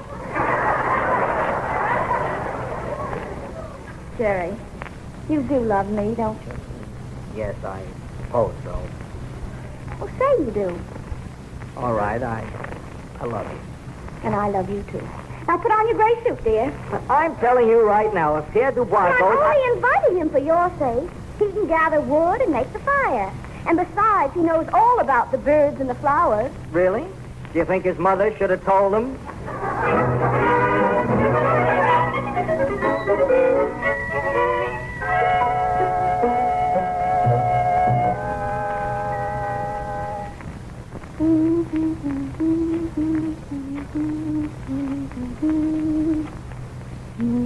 Ma'am, how do you expect me to wash my face if your stockings are in the sink? Well, take a hot tub, dear. Go soak yourself. I can't. Your girdle's in there. Just a minute, Jerry. Hello? Mr. Moscone? This is Mrs. North. Who are you talking to, dear? Mr. Moscone, the butcher. Hello, Mr. Moscone. I wonder whether you'd do me a big favor. Could you come over here right away? Ma'am, it's Sunday. I know, Jerry, I know. What's that? You will come over? Oh, Mr. Moscone, you're the nicest butcher. Oh, yes, you are. Bye. I think that's an imposition, Pam. Why should he come over here on Sunday? That's all right, Jerry. He won't mind. I know. Wait a minute. What do you mean, you know? Well, I've done some favors for him. Now, what kind of favors can you do for a butcher besides buying meatballs from him? Oh, dear, you say such amusing things. But you'll feel better when you get out in the hot sun. Incidentally, while you were having coffee, I made the calls, and everybody will meet here in a few hours, about noon. Oh, there's the doorbell, Pam. You'll have to answer it. I'm not dressed. Well, it couldn't be Mr. Moscone. Are you expecting anyone? Now, you know I'm not. I don't understand why I can't sleep on Sunday morning. Other men do. You really think I should answer it, Jerry? After all, it's so early, and people shouldn't come calling.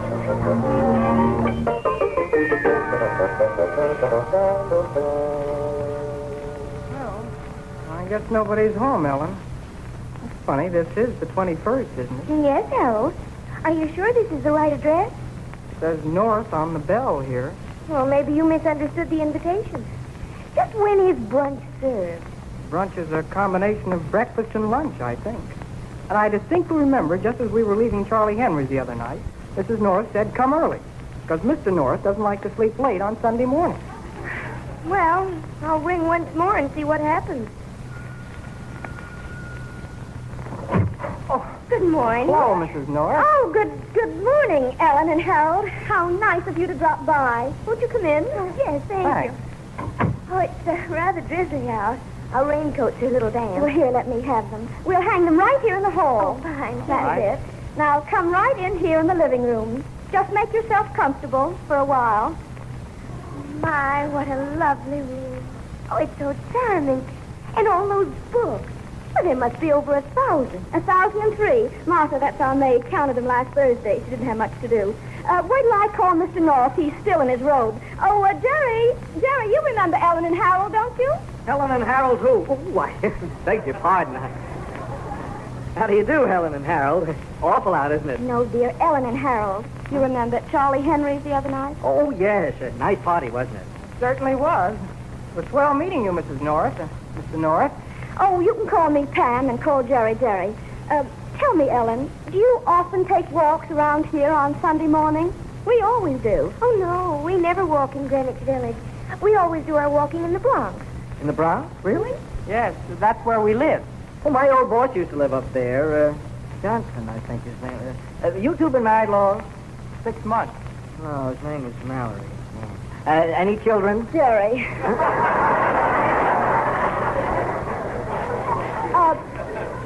Don't you think you'd better go in and get dressed, dear? Our guests will be here soon.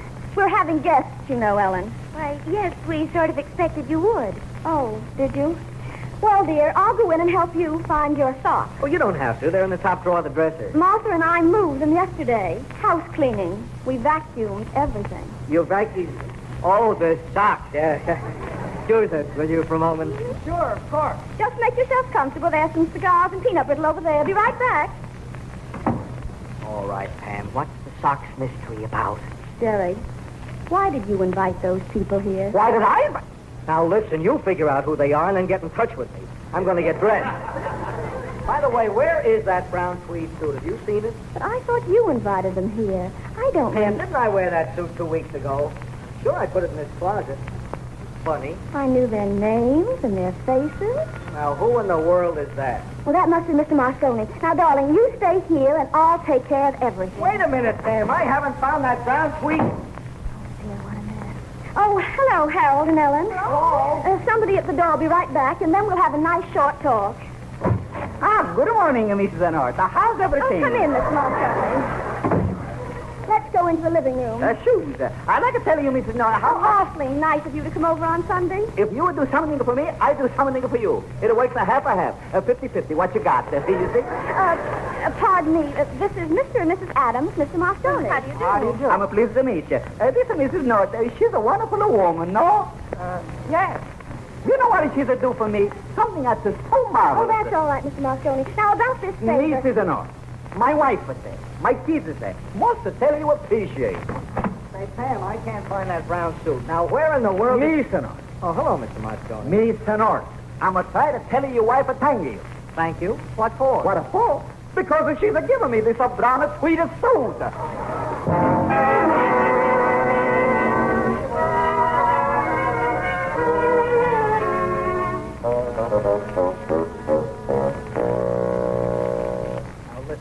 We've been in this bedroom for 10 minutes, and you haven't made any sense yet.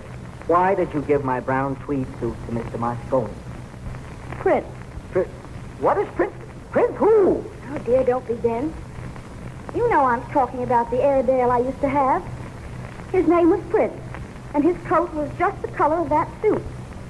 One day, Prince died, and I was so unhappy I couldn't eat for a week. Well? Well, every time you wore that brown tweed, it all came back to me. And I lost my appetite. For a week? Sometimes longer. Pam, I'm going to count 10. And when I'm finished, I'm going to kill you. Dear, you're so whimsical. But I'm glad it's settled once and for all. It bothered me a little. Well, let's go out and tell Mr. Moscone about the picnic steak, shall we? All right, Prince. Mr. North, I want to ask you something. Look, let's get right to the point, man. Yes, sir. Mr. Moscone. Yes, Mr. You see, we're having guests today. I told you that, didn't I, Ellen? And we wondered if you could get us 6 nice, juicy steaks. For nobody else, Mrs. North. But for you especially, I open up at the shop on a Sunday. I got it a piece of sirloin. It's a melody in your mouth like a hunk of porterhouse. Why don't you give us the porterhouse? The sirloin is better. You wait here. I come back before you can say something. Like a Dominic. Gee, Mrs. North. Your butcher certainly is obliging. He should be. He's wearing my best suit. Oh, darling, let's not start that again. It might be your favorite suit, but you know how I hate it. We don't have that trouble. Harold's best suit is his only suit. Look here, Harold. You're not a communist, are you? No, I'm an architect. I design houses if somebody will let me design a house. Houses? Oh, Jerry, don't you want me to help you pick out your tie to match your socks? To match my... here we go again. Excuse us, Harold and Ellen, just for a moment. Yes, just keep right on with that peanut brittle. You don't want to spoil our appetite. Well, smoke the cigars then. Well, I'm prepared for anything and hoping against the worst. What is it now? Something terrible. I forgot that I invited Harold and Ellen to brunch this morning. Oh, that's not so terrible. They can come to the picnic. Yes, I know, but you see, I also invited 8 other very nice people, including Mr. and Mrs. Willoughby. Mr. Willoughby? Do you mean that writer from Texas the firm's been trying to get under contract for the last 4 months? Oh, Pam, why did you do this? He hates people. He hates crowds. This is going to cost me the biggest contract of my career. Well, I thought that you could close the deal over a nice, quiet brunch. Quiet brunch. And that's why I invited Harold, because I thought since Mr. Willoughby was from Texas, he must like houses and would want to build one, and Harold could design it for him. Everything will turn out beautifully. Don't you see? Oh, sure, I see. Now, look, there's just one chance. We've got to call off that picnic mob right away. They're the ones I'm afraid of. Anybody who's crazy enough to go on a picnic today, I don't trust. All right, dear, you call them. Anyway, the picnic people would never mix with the brunch people. Look, you're taking this very lightly.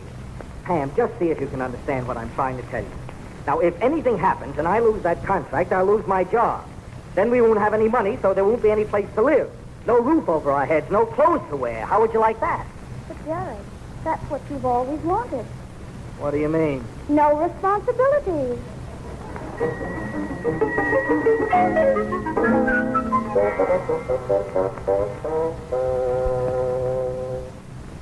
Harold and Ellen, it was all a mistake. Jerry's calling off the picnic right now, and we're going to have the brunch after all. We'll eat pretty soon. I hope you're not too hungry.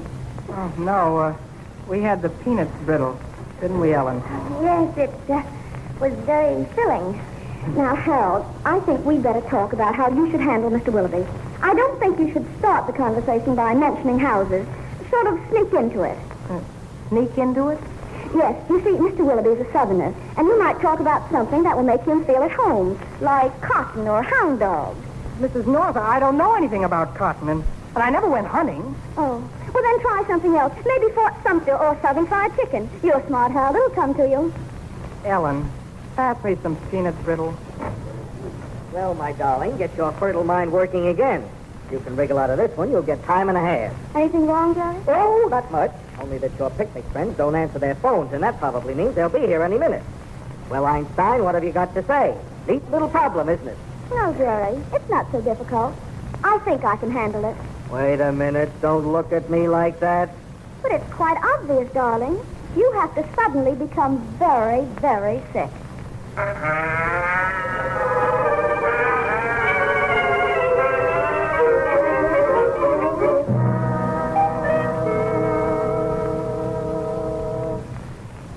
You have to lie quietly, or nobody will believe you're sick in bed. Yeah, well... Stop squirming. Ellen, hand me that bandage, will you please? Here you are.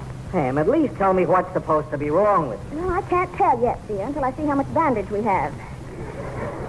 Pam, in another minute, I'm going to explode. Jerry, keep that expression. Looks just like the mumps. Oh, Mum. Dear, I wonder who that is. Harold, you and Ellen had better come with me and wait in the kitchen. Now, Jerry, do something. Get a temperature. We'll be right back. Well, where is the kitchen, Pam? Right through that door there at the left. Now, hurry. Okay, Pam, you can go right ahead. We're in. Oh, fine.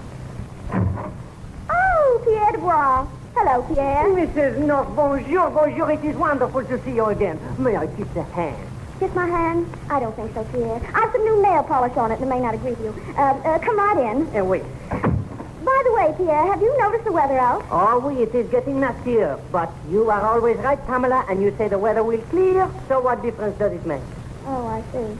Well, it's not only that, Pierre, but Jerry is very ill. Oh, man, no. But how terrible. What is the matter? We don't know yet. The specialist and the surgeon haven't arrived. Oh, but this must have happened since you telephoned. What are the symptoms? Well, he's shaking on one side like he has a temperature and shivering on the other side like he has a chill. That's très bleu. What are you doing to relieve this? Temporarily hot and cold water bottles. Oh. But he must want his friends at this moment. I insist. I go to him. Oh, just a minute, Pierre. I better ask him first. I'll call into him. Oh, Jerry, can you hear me? Yes, ma'am. Pierre Dubois would like to see you. Yes, go! All right, dear. The doctor will be here soon. You see how it is, Pierre? Delirious. Well, is there something I can do to help? Something? Yes, there is. You see, excitement would be very bad for Jerry right now. So if you'll go outside and wait in your car until the picnic crowd arrives, well, you can tell them how sorry we are, and they'll just all go away. Oh, naturally. I will do this immediately. Oh, thank you, Pierre. Thank you. I'll show you to the door. You can depend on me, Mrs. North. Oh, dear, I wonder who that is now. Wait a second, dear. Oh, Mr. Willoughby. How do you do, my dear? Of course you remember my wife, Mary Bell. Yes, of course. Nice to see you again, Mr. Willoughby. Won't you both come in? Thank you. Thank you. Just let me have your things. I see it's still raining. Yes, indeed. Mighty hard. Oh, I beg your pardon. This is Mr. Pierre Dubois, Mr. and Mrs. Willoughby. Delighted, How I'm do you too. do, sir? It is most unfortunate that you have arrived at this time. What do you mean, sir, unfortunate? Oh, it's nothing. That is... What do you mean, nothing? The condition of Mr. North, he is most terribly sick. He's shaking and quivering. Mrs. North, I'm afraid we've come at the wrong time. But if there's anything we can do... Mrs. Willoughby, there is. You can stay. Another woman can be such a comfort at a time like this. In that case, I will stay also. Oh, no, Pierre. No, you could... Well, you know, outside. Oh, mais oui, I remember. I will do this immediately. Au revoir, Mr. and Mrs. Willoughby. Au revoir. Won't you come into the living room? Sit down. Thank you. But, I rather feel, Mrs. North, that Mary Bell and I are in the way. Oh, no, you're not. I may need some help if Jerry gets one of his attacks. And we're going to have brunch, too. Yes, don't worry. We'll be glad to stay, my dear. Pam. Oh, Pam. Just a minute, Jerry. Excuse me, please. Oh, certainly. Yes, dear. Are you having a pain? What pain? Where did you put my sock? You see, the attack is starting again. What are you talking about, Pam? Just tell me where you hid my clothes. Oh, dear, it's getting worse. It's the cold weather. The cold weather? But the cold weather hasn't started yet. I know, but I guess he feels it coming. Excuse me just for a minute. I'll be right back. Certainly. Jefferson, Yes? is this Mr. North, the gentleman who's been trying to contact you for his publishing company? Yes, he's the one. Acts mighty strange, doesn't it? Yes, indeed. I'd think twice before I had any business dealings with him.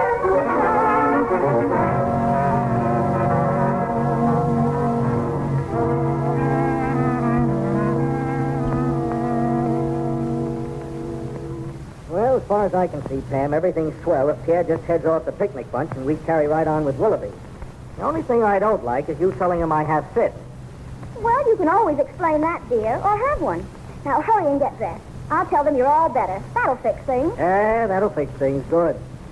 Oh, well, go on out there and confuse somebody. I'll come in as soon as I'm dressed. All right, dear.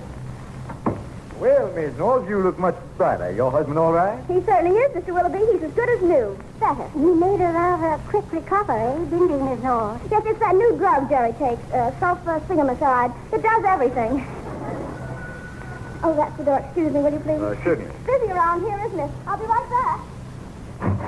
Hello, Mrs. Ennis. I got a something for you. It's going to make your mouth water all over the kitchen. Oh, that's wonderful. That's wonderful, Mr. Moscone. Here, I'll take them. Thank you so much. Wait a minute. We'll go inside. You look at them all. Let's go into the living room. Well, all right. Go right in. Okay, I want to tell you, Mrs. North, it is a steak.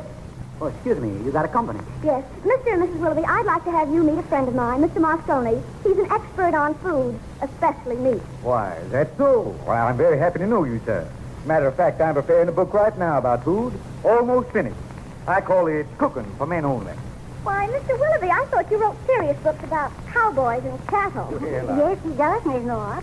But this book of recipes has been Jefferson's hobby for many years. He only needs a few more to complete the manuscript. And I might tell you he's insane on the subject. This is most exciting, Mr. Moscone, meeting a gourmet like you. Say, I've been looking for something for 10 years. Maybe you've got it. A great recipe for a steak sauce. Steak sauce? I got it the best. You like it to taste? Well, I wondered if I could have it for my book, if you don't mind. Sure. This recipe is great. I only give it to people I like. Either hand it down from my great-grandfather to my grandfather to my father to me. But I don't hand it to my son. He's the biggest crook. Wait till I put these steak in the kitchen. Then I give you the steak recipe. Come on, Mrs. North. We'll be right back, Mr. Willoughby. Isn't that nice about the recipe? Sure is. Jefferson, Yeah? something's puzzling me. Do you think this Miss Moscone is a tradesman? Why, that's absurd. It's Sunday, for one thing. No tradesman to wear such a perfectly tailored imported tweed. Well, that's what I thought. This brunch we're here for. Well, maybe the custom is different up north here. Huh? Evidently, one's supposed to bring some food. Oh, I think you're right, my dear. What'll we do about it? Well, why don't we go out quietly and come back with the pie? Yeah, but I don't want to take a chance of losing Mr. Moscone. I want that recipe. If it measures up to expectations I wanted for my book. Now, Jefferson, you'll be able to talk to him all afternoon. Now, let's go while we have the opportunity. Well, Pam, I'm all dressed now. Let's... Hey, Pam. Mr. Willoughby. What's the... Pam, where are you? Oh, Jerry, what's the matter? Hello, Mr. North. How's your headache, Mr. North? Never mind that. Where's Mr. Willoughby, Pam? Well, I left him and his wife right here in the living room just a second ago. Harold. Ellen, did you see them? Oh, no, Harold and I have been hiding in the kitchen. Pam, please try to remember. Did you do anything? Did you say anything that could have upset them? Think, Pam. Concentrate. I don't know what to say, Jerry. Maybe they went for a walk. Walk. They probably walked out on us. What a wonderful surprise you planned. I was going to get the contract, and Harold was going to design the house. Well, won't you be surprised tomorrow night when I come home and tell you I've been fired? Well, folks, I'm going to leave you to fight. That's very healthy. I'm going to take the wife and the kids to a farm in Indiana, 2 weeks of vacation. So long, and thanks again for the brown and sweetest food. Goodbye, Mr. Moscone, and thank you very much for everything. Now, this is the end. First, in the middle of a rainstorm, you start to arrange a picnic. Then you have to call off the picnic because you arranged the brunch.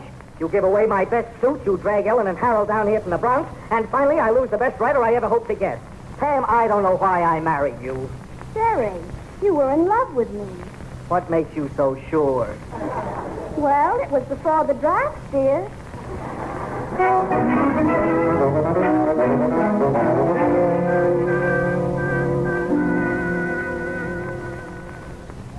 Gone for over 15 minutes. The last of the Willoughbys, I guess. Oh, don't feel too badly about it, Mr. North.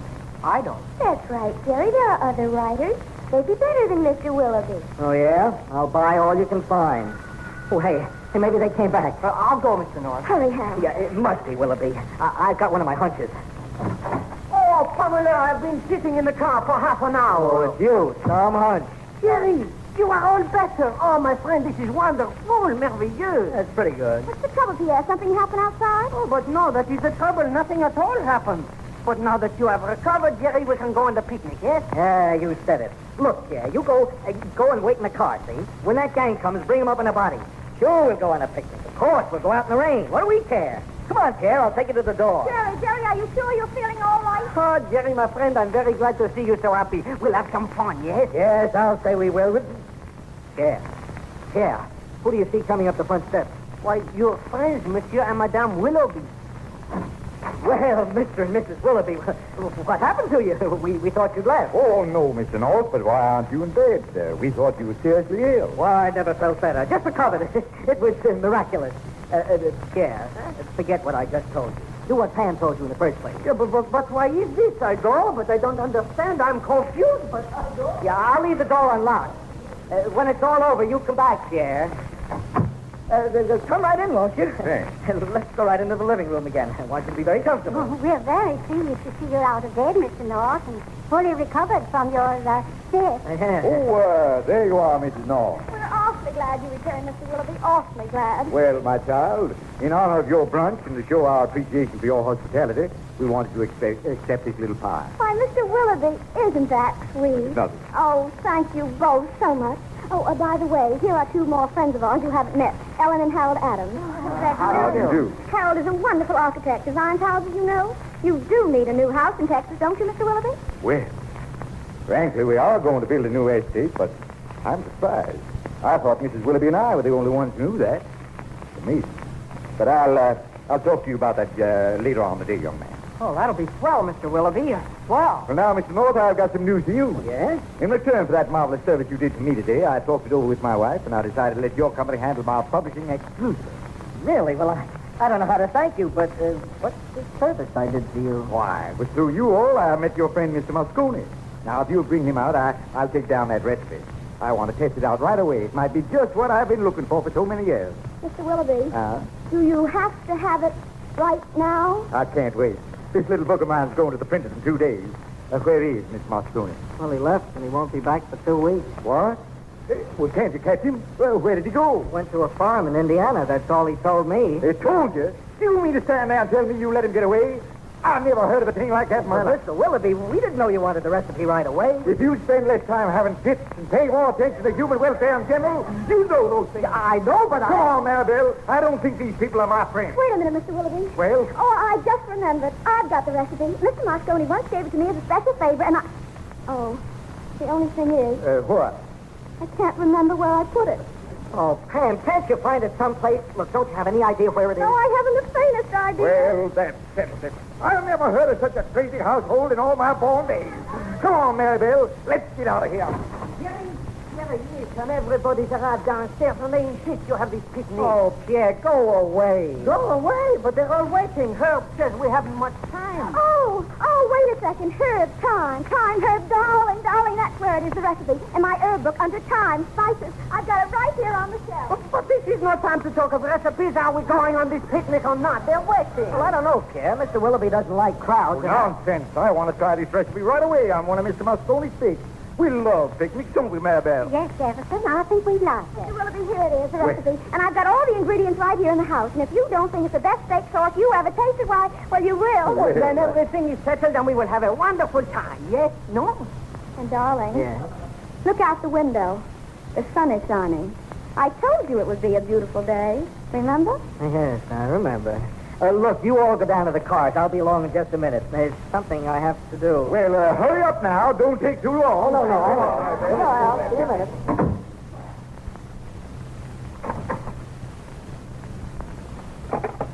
Hello, operator. Let me have the Weather Bureau.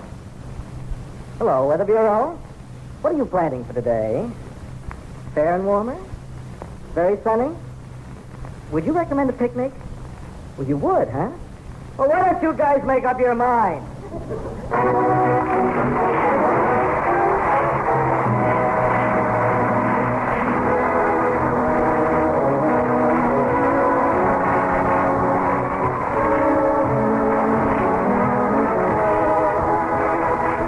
Be sure to tune in next week at this same time for another visit with Mr. and Mrs. North, starring Peggy Conklin.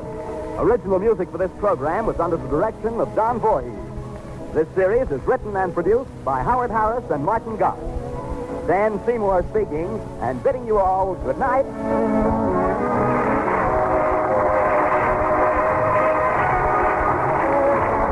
This is the Columbia Broadcasting System.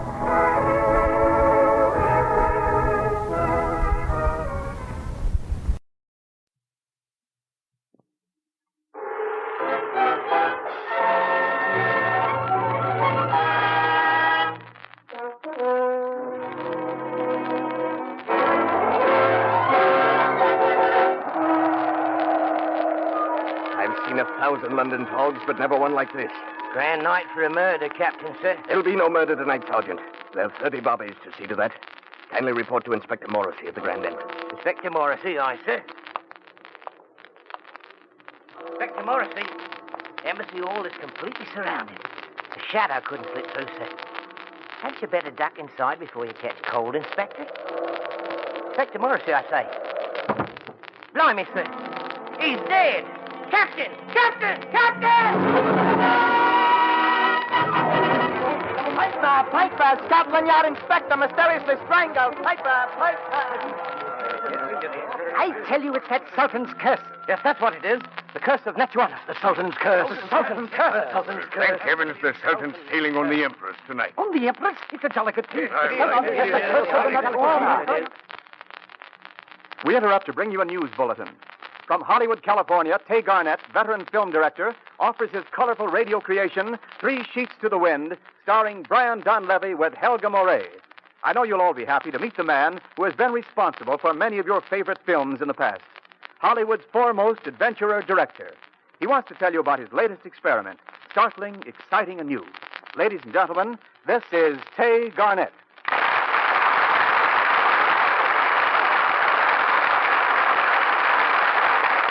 Thank you. Good evening. You've all heard radio plays adapted from motion pictures, rehashes of movies you've seen. Now, I believe for the first time, we bring you a story on the air from which a picture will later be made. The screenplay, 3 Sheets to the Wind, bounces from the prolific pen of Ken England, author of many of Hollywood's greatest comedy successes. It comes to the air in a special adaptation by one of radio's outstanding writers, John Slott. It was originally titled World Cruise. As that title implies, the story nosed its way into the bizarre ports of the seven seas. To lend realism to the film, I circled the globe in a small boat, photographing in many colorful countries that are no longer accessible to peoples of the free world. Of course, that was for the movie. Now we're ready to make that movie, and we need your help. We want to preview this picture before we make it. Won't you write us your opinions? Yours will be the voices that will ultimately guide us in the production of our motion picture. And now, with your kind indulgence, we'll shove off on the first leg of our adventure.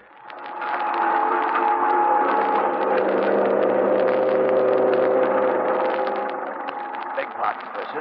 You haven't signed the log yet. Oh, yes. Yes, of course. Empress, Percy's report. Sailing from Southampton, England, August 25th, 1939, on regular 180-day world cruise. First port of call, Alexandria, Egypt. Completed loading of cargo at 10:45 p.m. Passenger list incomplete. 40 cancellations since announcement Sultan had booked passage. Will cast off at approximately 11 p.m. Greenwich time. There you are, my lad. I have an ominous premonition about this trip. I can't say exactly what it is.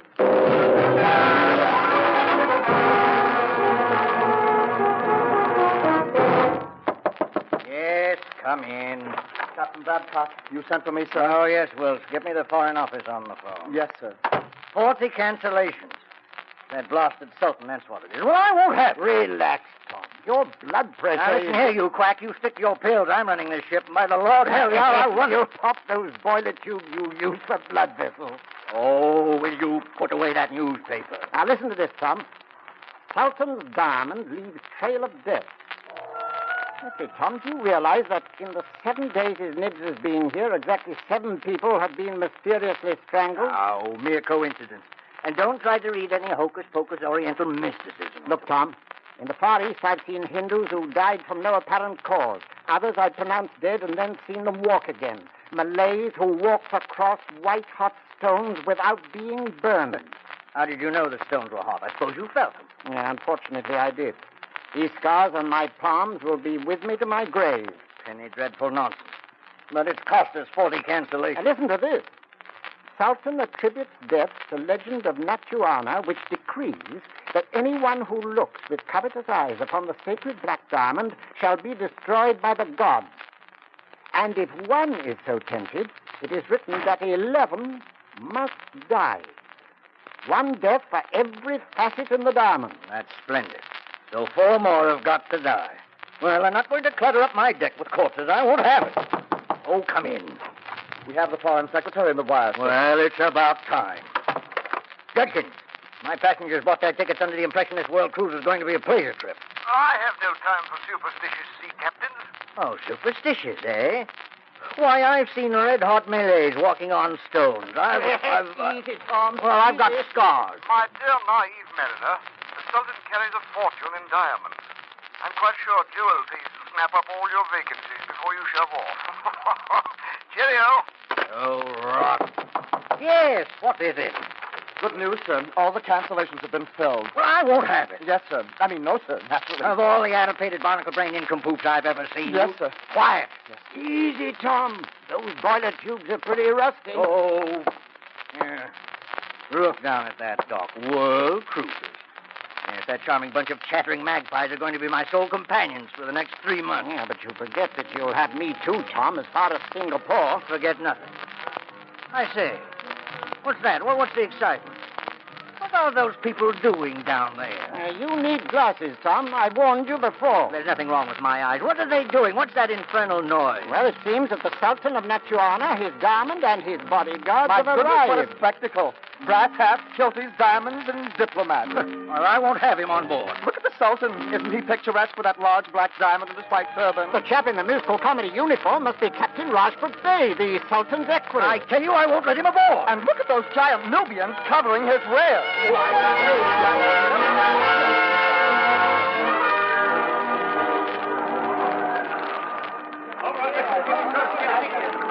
Your Majesty, thief. The London sketch would like Stand to back, know... please. Stand back. Silence, Captain B. Silence. Friends and gentlemen of the press, it would please us if you would express to the people of your wonderful country our deep appreciation of their warm hospitality and our sincere regret over the unfortunate chain of tragedies that has clouded our stay here. Please, gentlemen, will you kindly clear the gangplank so that His Majesty may proceed aboard? Please, gentlemen. No tickets, please. Please show your tickets. Just step along. How's it coming, Purser? All your passengers accounted for? All except two, sir. A Mr. Dan O'Brien and a Miss Joan Lockwood. They'll doubtless be along soon, sir.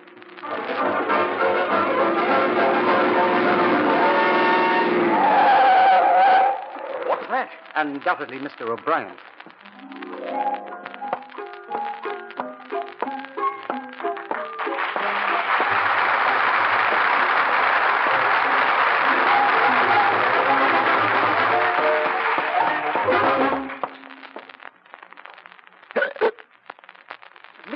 Mr. O'Brien? Huh? Mr. O'Brien. What a coincidence. That's my name, too. Glad to meet you, chum. Have you a ticket, Mr. O'Brien? Ticket? Oh, no, thank you. I have one. Would you mind stepping aside, Mr. O'Brien, and letting this young lady aboard while you're looking for your ticket? Oh, sure. Thank you, Purser. Now, let me see. Oh, Miss Joan Lockwood. Oh, yes, D47, Miss Lockwood. Thank you, Purser. Oh, boy, did you get a load of that, Chaffee? Did you get a load of those eyes? Oh, boy, those eyes. That, my friend, Mr. Purser, is the staff of life. Room E28, Mr. O'Brien. Is this going to be a voyage? Oh, boy, is this going to be a voyage?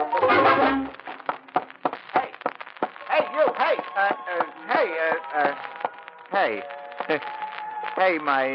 I beg your pardon, my dear young Christian friend. Meaning me? Meaning nobody else there, cutie boy. Hey, look, didn't I meet you in... I've never been in Boston. I'm not the girl you rescued while swimming at Brighton, nor did I drop my handkerchief beside your table at the Savoy Grill. Huh? I'm trying in my subtle ways to convince you that we haven't met. Well, think nothing of it. It's no more your fault than it is mine. Hey, were you ever in Dover? No, wait a minute. Now, don't tell me. I knew a dame in Ottawa once, but she was a brunette. Were you ever in Ottawa? Listen, if I had my knitting, you could sit down and talk it over. But under the circumstances, I'm afraid you'll have to excuse me. You see, this is my room right here. Now, take it easy, Cupcake. Take it easy, will you? I'll tell you what we'll do. I'll cover up my head and close my eyes and count 3, and by the time I open my eyes, you'd better make up your mind who you are. Ready? 1, 2, 3. Here it come, ready or not, you shall be caught. All right. Who am I? I beg pardon, sir. Huh? Hey, where's the young lady, Steward? Where is who? The dame with the eyes. I'm afraid I don't know who you mean, sir. Oh, antisocial, huh?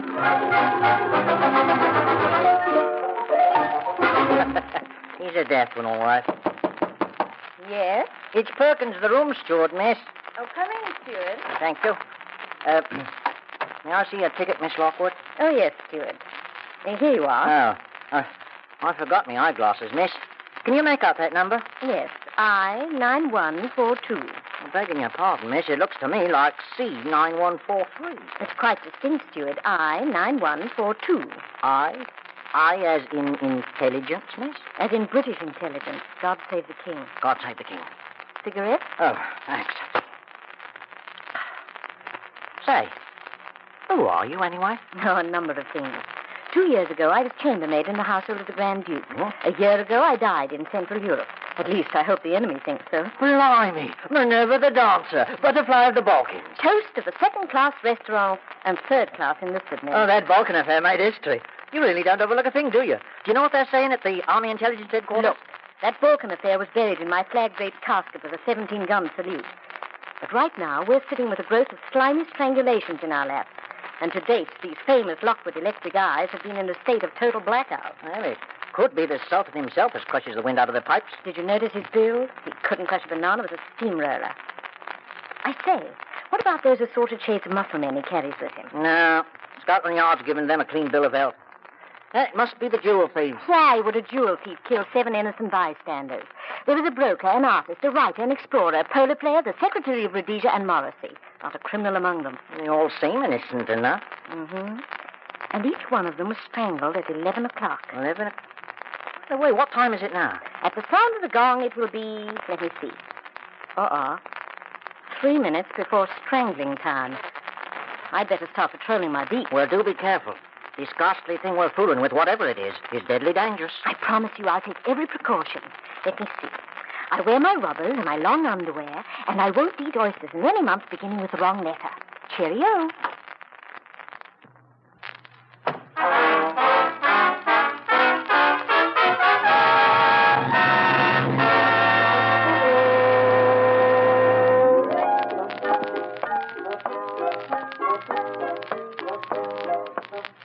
My good man, did she pass this way, my good man?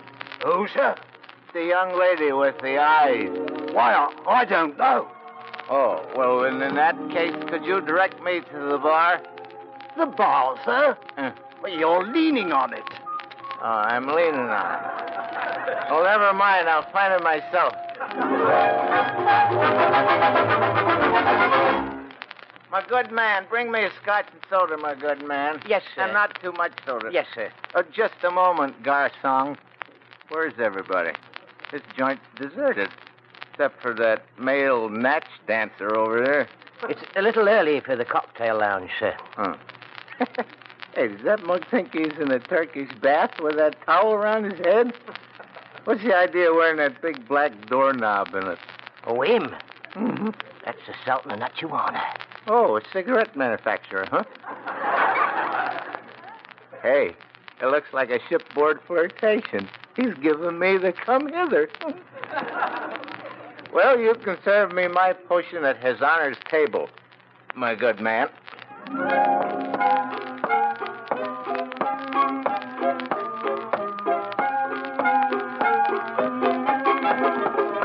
Hiya, chum. You have our permission to be seated. We wish to speak to you. That's what I like. Good old Southern hospitality. Hey, now look here, chum. Give me the lowdown, will you? Where's the young lady? The young lady? Uh-huh. We know no young lady. You know no young lady? You're a fine sultan. I mean the young lady with the eyes. Scotch and soda, sir. Oh, thank you, my good man. Thank you. Well, here's mud in your eye, chum. We thank you. We, Monsieur. You didn't think I'd get it, did you?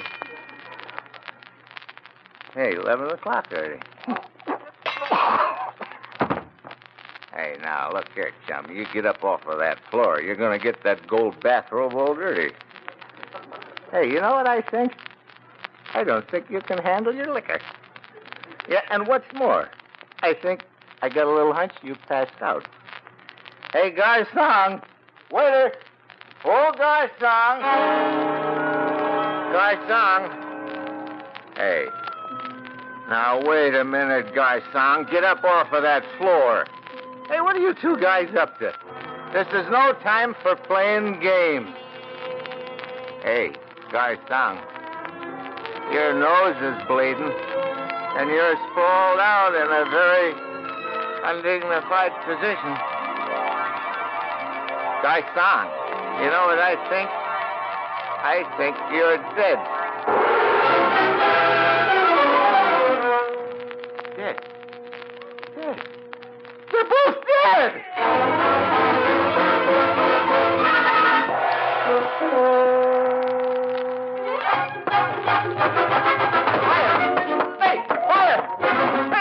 Fire! Where's the fire, Mr. O'Brien? There isn't any fire, officer. Come on.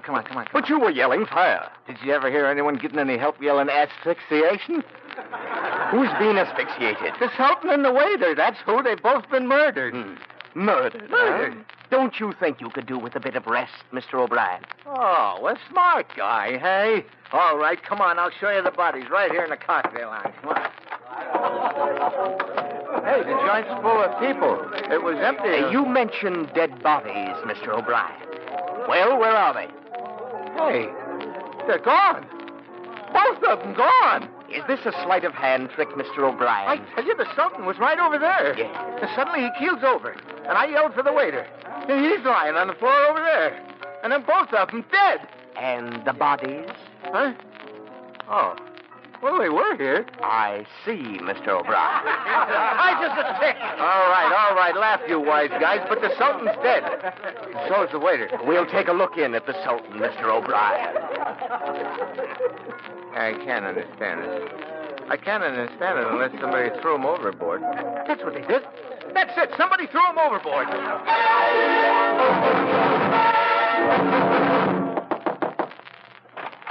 Yes, gentlemen, what is it? Sorry to interrupt you, Captain Bay, but Mr. O'Brien seems concerned about the Sultan. What is it that worries you about His Majesty, Mr. O'Brien? He's dead. That's what. I saw him keel right over. Really? Oh, we must let His Majesty in on this little joke. He's having tea. Gunby, open the door to His Majesty's bedroom. No, it ain't possible. Your Majesty, this gentleman is quite convinced that you are dead.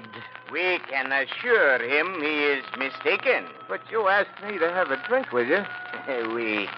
We drink nothing stronger than tea, Mr. O'Brien.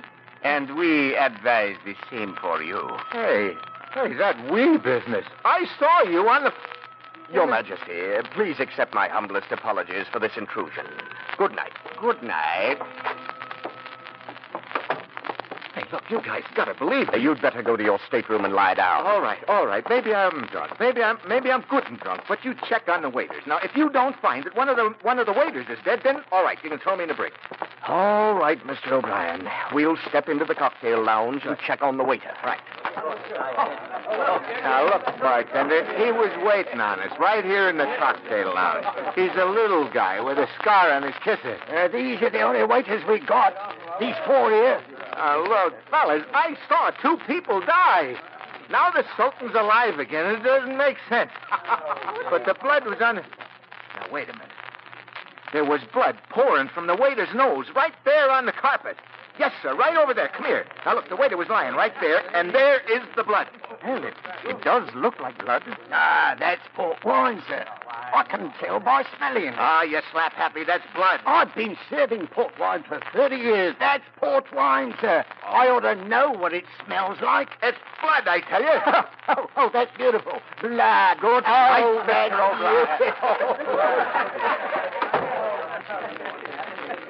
Okay, you mugs can laugh, but I'm right.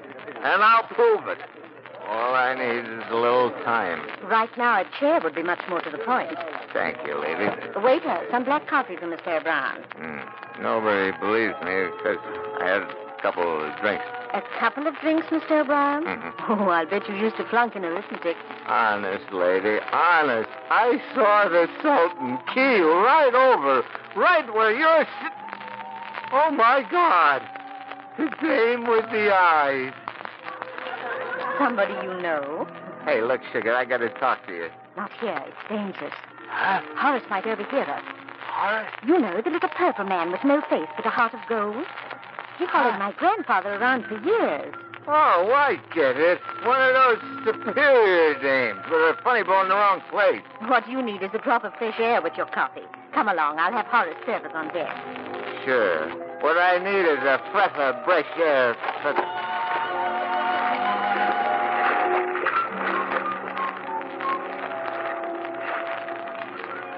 Hey, let's sit over here. Kind of dark, isn't it? No such thought entered my mind. My eyes are just tired, that's all. This will do very nicely right here in the light, thank you. Oh, sure. Please don't do that. Huh? Oh, my arm was asleep. Wake it up. It walks in its sleep.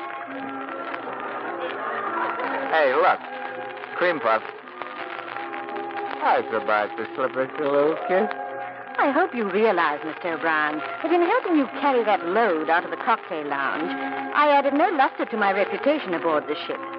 But I did want to talk to you. I was about one little bitty kiss. May I see your hands, Mr. O'Brien? Oh, Oh, you want to play hammies, huh? It's a big hand and strong, too. Hey, look, at cheesecake. This hammy business is all right in its way, but for enduring satisfaction, there's nothing like a good old-fashioned kiss. Tell me, Mr. O'Brien, how long did you stop over in London? Who, me?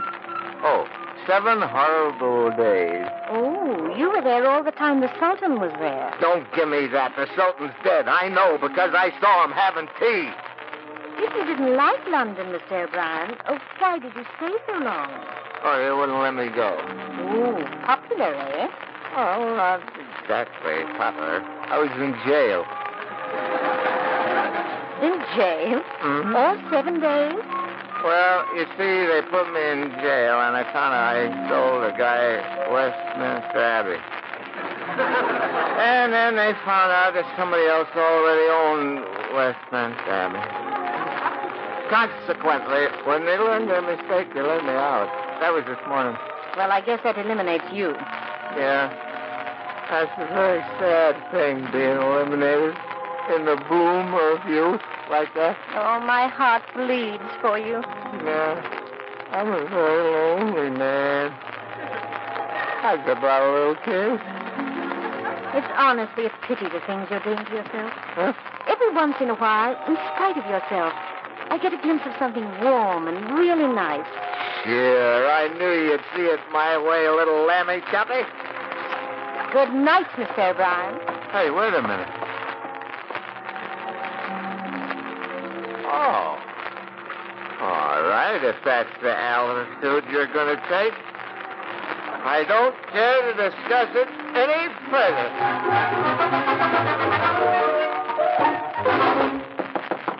Come in. Well, close that door, you veterinary. Want to give me pneumonia, so I'll be too weak to resist your malpractice? My dear dyspeptic captain, you really must have that appendix looked after. There's nothing wrong with my appendix. Nothing that your sudden death wouldn't cure. Why must you forever be prattling about death? Death.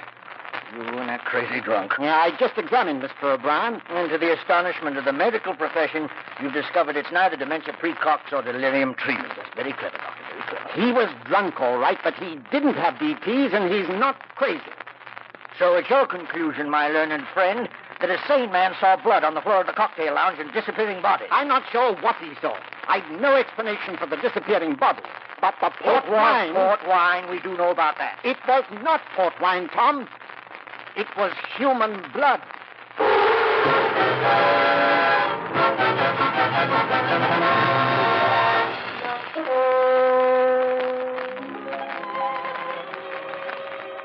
And so the curtain descends on our first episode of 3 Sheets to the Wind, starring Brian Donlevy and Helga Moray, with original musical scores by Edward Ward. And now, a final word from our producer-director, Kay Garnett.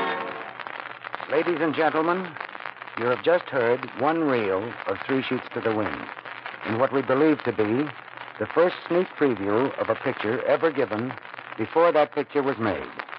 Won't you let us hear from you? Tell us how you liked it. You can help us greatly. Thank you.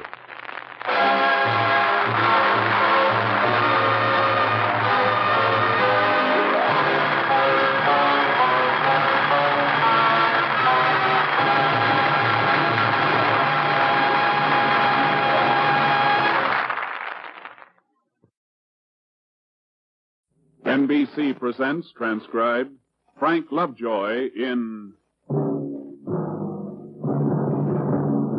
Night Beat.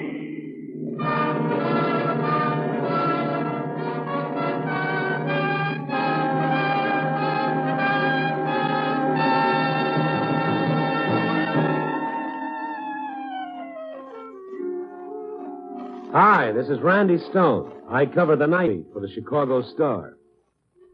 Sometimes the stories of the night have their beginnings on the day side. This one did. It was less than a dozen hastily written words on a piece of paper when I first saw it. My city editor Farley's words, all black and white in the light of day. It took the night to add the color and the shadings, to give them perspective and make them come alive.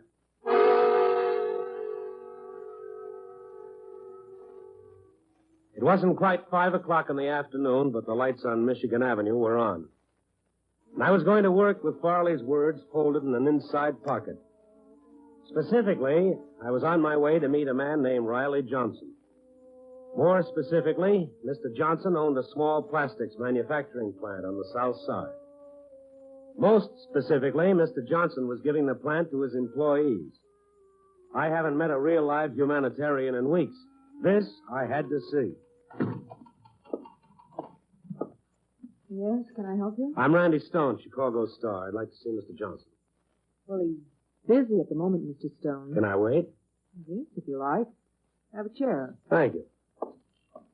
News travels fast, doesn't it? That's what everybody says. How does it feel to be a no-name? Oh, I wouldn't want to be quoted, Mr. Stone. I really have no opinion at all. A guy hands over a business to you and you have no opinion? That's almost a story in itself. Well, I think it's up to Mr. Johnson to make statements to the press. Ah, you see, you do have an opinion. Hey, Edie, can I see Johnson? I'm afraid it'll be a while. This gentleman's waiting. This is Mr. Stone, Mr. Guthrie. All right. How do you do? Mr. Guthrie is our plant foreman. Mr. Stone's a newspaper reporter, Jim. Oh, you Randy Stone? That's right. I'll see if Mr. Johnson can see you now. Thank you.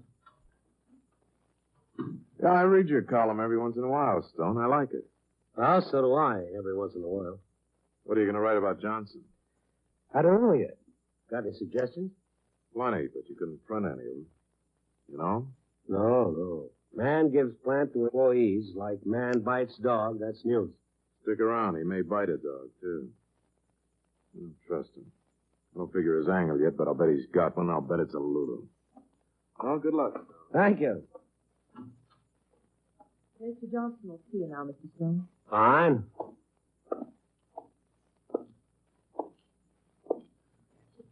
I'm Randy Stone, Mr. Johnson. Yeah, I know. Sit down. Close the door, too. Not that she'll miss anything.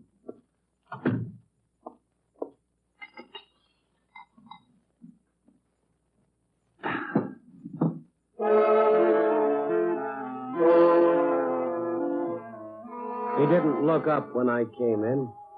Riley Johnson was drunk from years of drinking. His florid face was all puffed. The pink flesh stretched tightly across it. The gaze he finally directed at me was fluid and colorless. Now, let's get each other pegged right from the start, Stone. If you expected a wide-eyed visionary, you could save yourself a trip. Well, it's too late to save the trip. I understand you're giving your plant to your employees. I already have. Everything's signed over. And get this. I'm no philanthropist, so don't be writing any fine motives into it. Well, I haven't written anything into it yet. Just cut out all the humanitarian stuff out of it and get the facts straight. I'm just giving them one big headache back for the many little ones they've given me. Let them try to run it. All the little people working together for their common good. They'll murder each other. Hey, you could have sold the plant and saved all those lives. I'd have sold it. I could have kept enough money to matter. Kill themselves. One of their inalienable rights.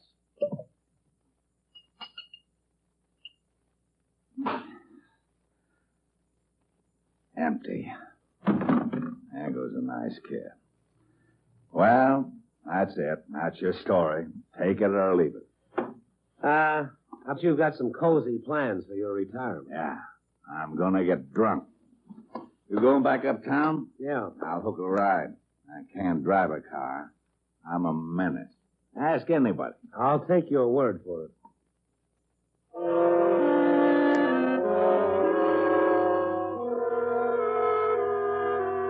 He hooked the ride as far as a walk down a fight and saved saloon.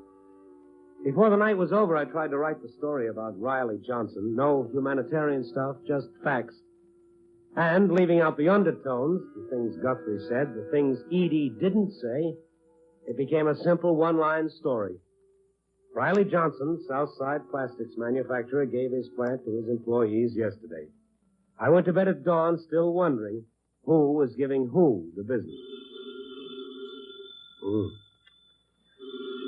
Oh, dear. Yeah. I'm afraid I've awakened you, Mr. Stone. I'm afraid you have. Who is this? I'm Edie. And the Oh, yeah, sure. Hate to bother you with this, but have you seen Mr. Johnson recently? Well, recently, I've been asleep. Last time I saw him, he was doing a half-gainer into a basement bar and grill, but that was 12 hours or so ago. You must mean the foxhole. Might have been a foxhole, I don't know. On South Shore Drive? Now, that's the one. I've called there. That is, I kept calling until it closed around 3. Tincher, he's the bartender, said he left there the middle of last evening. Maybe Tincher knows. I don't. Mr. Johnson's a sick man, Mr. Stone. His drinking is an illness with him. I'm very worried about him. Yeah, well, maybe he's worth worrying about, but I'm... I'd be apt to think he was, Mr. Stone. He's my husband. I didn't know. I don't think Riley knows anymore either. He didn't come home last night, then? He hasn't been home in years. That's not important right now. I have to locate him, that's all. Guthrie says the employees, that is, the people here at the plant, are planning some sort of farewell party or something here today, and, well, he ought to be here. Yeah, well, the chances aren't good that I'll run into him anywhere, but if I do, I'll give you a call. Would you? I'd be very grateful. I'll be at the plant all day. And I'm really sorry about waking you, but it is morning. That's all right. I'll get back to sleep, okay.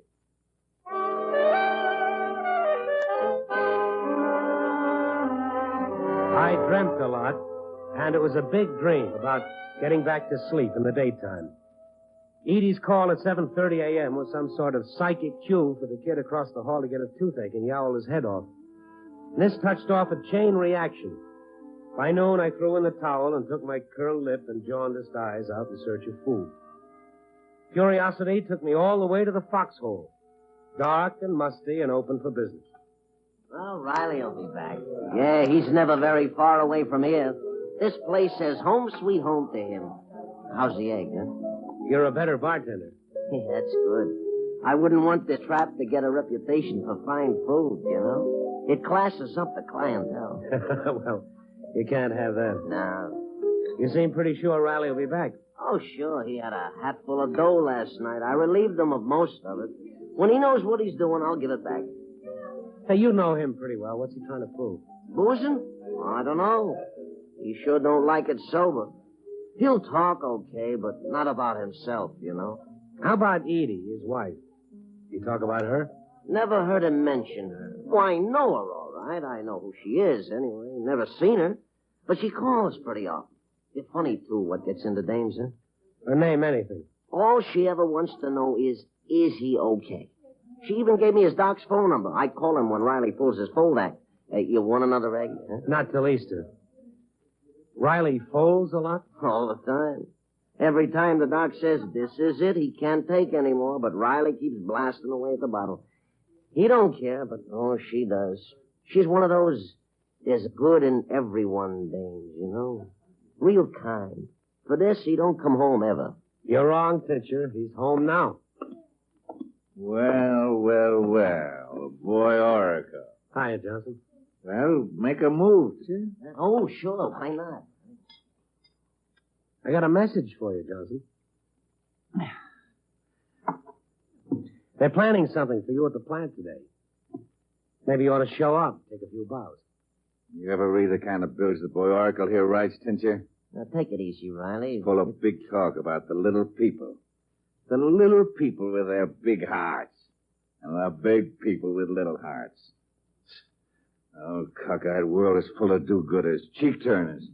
Let's all get together and smile through our tears. Love will find a way. What do I owe you, Tincher?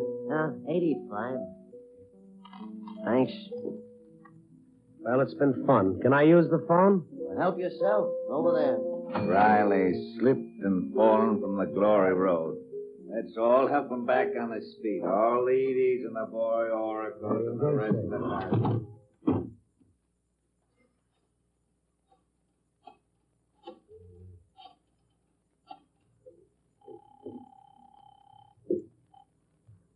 Johnson's Plastics Company. Oh, Edie, it's Randy Stone. Oh, Mr. Stone. I haven't found Riley yet. I'm just beside myself. Well, he's at his natural habitat, the foxhole. Oh, thank God. we wouldn't plan on him showing up at the plant. Oh, I see. Well, I guess I didn't really expect it. Thanks, Mr. Stone. Thanks for calling anyway. Sure. Bye, Edie.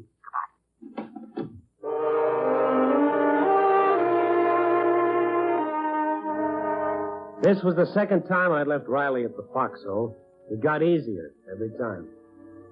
Outside, the sun shone and life went on. I knew the real story was all the things I didn't know about Riley and Edie. Maybe I'd never know them. Right then, they didn't seem important. I say right then because a couple of hours later, when I checked in at the paper, all the things I didn't know became very important.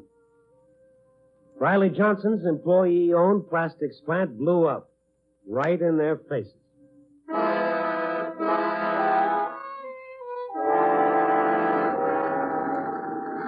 It was still smoldering and still burning, but under control when I got there. I found the fire captain over by a pile of rubble. Happened right around 1 o'clock. About half the employees were out to lunch. The rest of them? Took them to the Mercy Hospital. We're pretty sure we got them all out. Was anyone killed? Oh, not outright. One woman's supposed to be in the worst shape. Wife of the owner, according to a couple of workers. Edie Johnson? Johnson, yeah, I think that's the name. I don't suppose you know yet if it was an accident or not. The arson boys are checking. We ought to know before too long. Well, if someone blew it, they did a real thorough job. Yeah, kind of complete.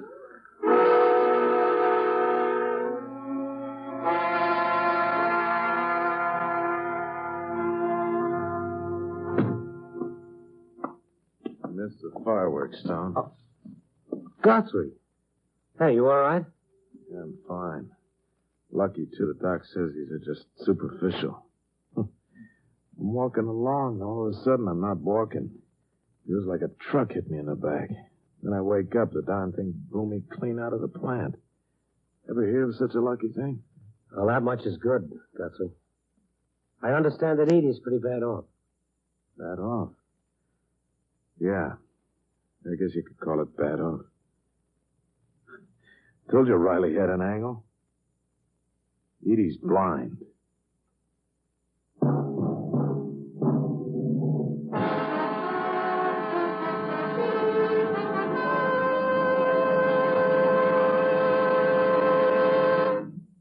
NBC is bringing you Night Beat, starring Frank Lovejoy as Randy Stone.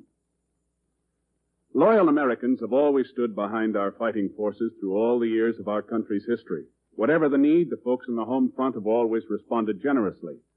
Today, the need is for blood donations for members of our armed forces in Korea. The prompt use of blood plasma on the battlefield and whole blood in military hospitals saves the lives of many casualties.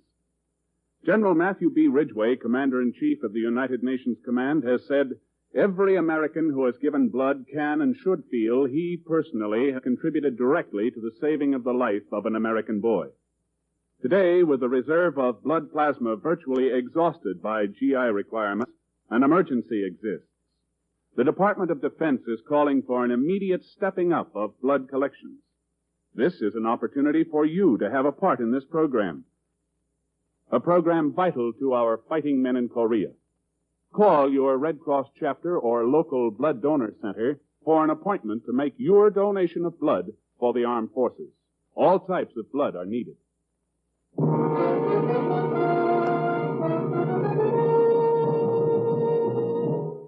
And now, back to Night Beat and Randy Stone. Guthrie swallowed hard and looked away.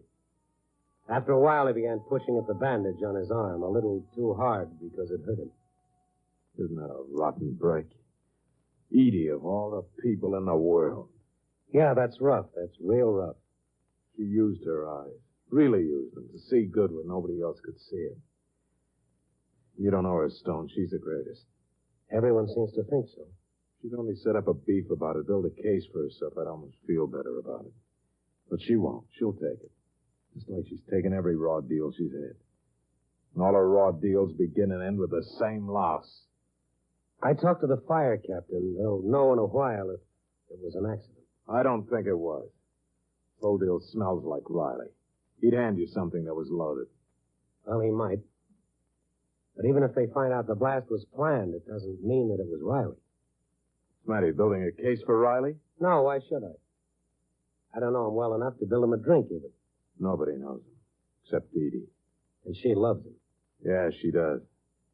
How could she? Edie's the only one who can answer that. Oh, I've asked her lots of times. She knows I love her. Did you expect Riley at the plant this morning? Yeah, he was supposed to be there. We planned a little thing in his honor. A little thing like an explosion? Look, there are simpler ways to get rid of him, Stone. I wouldn't blow up a plant full of people to get to him. No, I don't think you would. Any more than I think Riley would blow it up to get to Edie. Unless he was after more than Edie. Huh, Stone?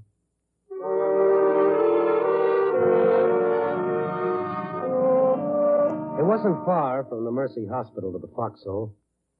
I figured somebody ought to tell Riley, just in case he didn't know about Edie, and just in case he'd care. Tincher was half-seated on a bar stool, and at first I thought he was all alone, until he nodded across the room. Riley was lying flat, fit to the curve of the booth, and a man was bending over it. He pulled a real fold this time. Is Doc? Yeah. Yeah, he's been working over him quite a while. I don't know how you keep a guy from taking on such a load. If I didn't let him have it, he'd get it somewhere else. A guy don't know what to do. When did it happen? Well, not long after you left. He just ups and keels over. Had a devil of a time locating the doc, too. I think you better locate an ambulance, Tincher. Might as well get him to a hospital. Yeah, okay. Oh, Doc, this is Randy Stone. He knows Riley. I don't think you'll know him much longer, Stone. This is the last one, huh? Looks like it. You think he'll come around at all? You might. Fooled me before. Yeah, I know. I'd have a good reason to fool you this time. Look, I don't know what it'll mean to him, or if you can tell him even, but there was an explosion at his plant, and his wife is the worst off. She's blind. Where is she? Mercy Hospital. That's where I'm taking him. I'm on staff there. Yeah, sure, I'll tell him. If I get the chance. I get nothing but busy signals, Doc. Maybe there's a run on ambulances right now, huh? Well, what's that? We can't wait for one. I give you a hand, Doc? Yeah, in the back seat if your car's got one. I'm in a coupe. The doc took over when we got to Mercy Hospital. I took one more look at Riley as they wheeled him into the room. His face wasn't puffed and pink anymore. It was gray and very old. Edie and Riley were just a few doors apart now. It was hard to imagine they'd ever been closer. I wondered about them as man and wife, what kind of life they'd shared. Riley, a guy so bent on his own destruction he wanted to destroy everything around him. Guthrie, a third part to a triangle, or was there more to it than that? And Tincher, could he have an angle? How did these people relate to each other, really? Who was the heavy? I didn't know. I called the fire captain I talked to earlier. No report from the arson investigators. He said he'd call me at the hospital when he got word. I waited outside Riley's room for the doc. Oh, Stone, I hoped you were still here. Riley's come around. He wants to talk to you. Did you tell him about Edie? Yes, I did. Go on, go in there for a minute or two. Will he make it, Doc? Not a chance, and he knows it. I'll be back.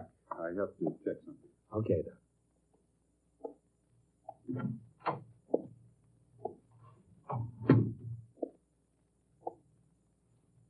Hello, Riley. Boy, Oracle. I'm in a fine fix. You're the best I can come up with. The doc said you wanted to see me. I never wanted to see you. Right now, I don't have much choice.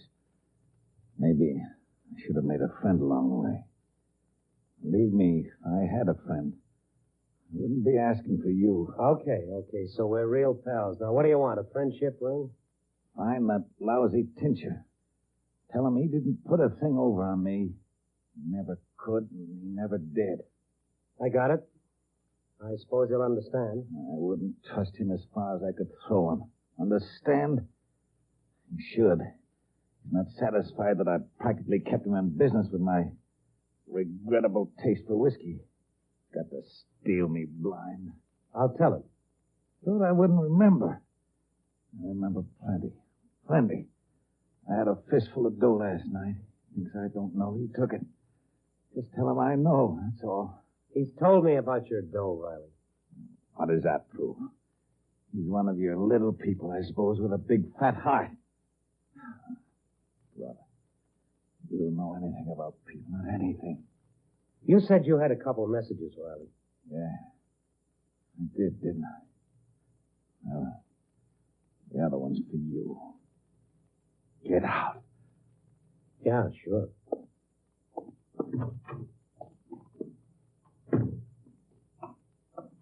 Oh. Hi, Doc. How is he? Oh, he's normal, I guess. He doesn't change much in my book. Stick around, will you? I want to see him, and then I'd like to talk to you. Yeah, I'll be around. I'll go down to the drugstore and get some coffee.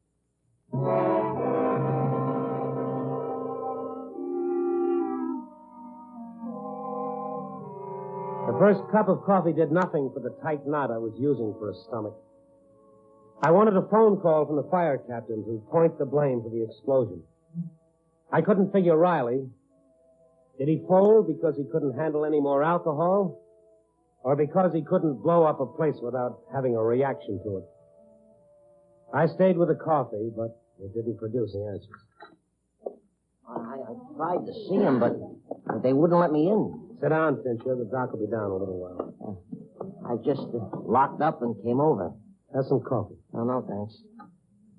I didn't know what else to do. I got these flowers. Then I forgot to give them to the nurse. Silly, I guess, huh? Flowers. Huh? Why beat yourself? The flowers are fine. You know something? Hospitals sort of make me crawl. I get nervous just walking in the door. I don't know. Everything's so clean, smells clean. Funny, I got nothing against being clean, but it gets me, you know? Yeah, it seems a little impersonal, but I guess it isn't. Yeah, well, oh, golly, I almost forgot. Riley's dough. I wanna get it back to him, see? Remember I told you I took it off him last night? Yeah. Yes, I remember. Well, you give it to him, will you? You're gonna see the doc, huh? Oh, give him the dough and the flowers, too, huh? Sure, that's the way you want it. Yeah. Tell Riley I'll be back when he's feeling better. I'll tell him. Okay. It was beginning to get me, too. I paid for the coffee, scooped up the fat wad of money and a thin bunch of flowers, and went back up to Riley's floor. The nurse at the desk took the flowers and told me that Edie was about the same, whatever that meant. That's when the doc came out of Riley's room and motioned me down to the waiting room.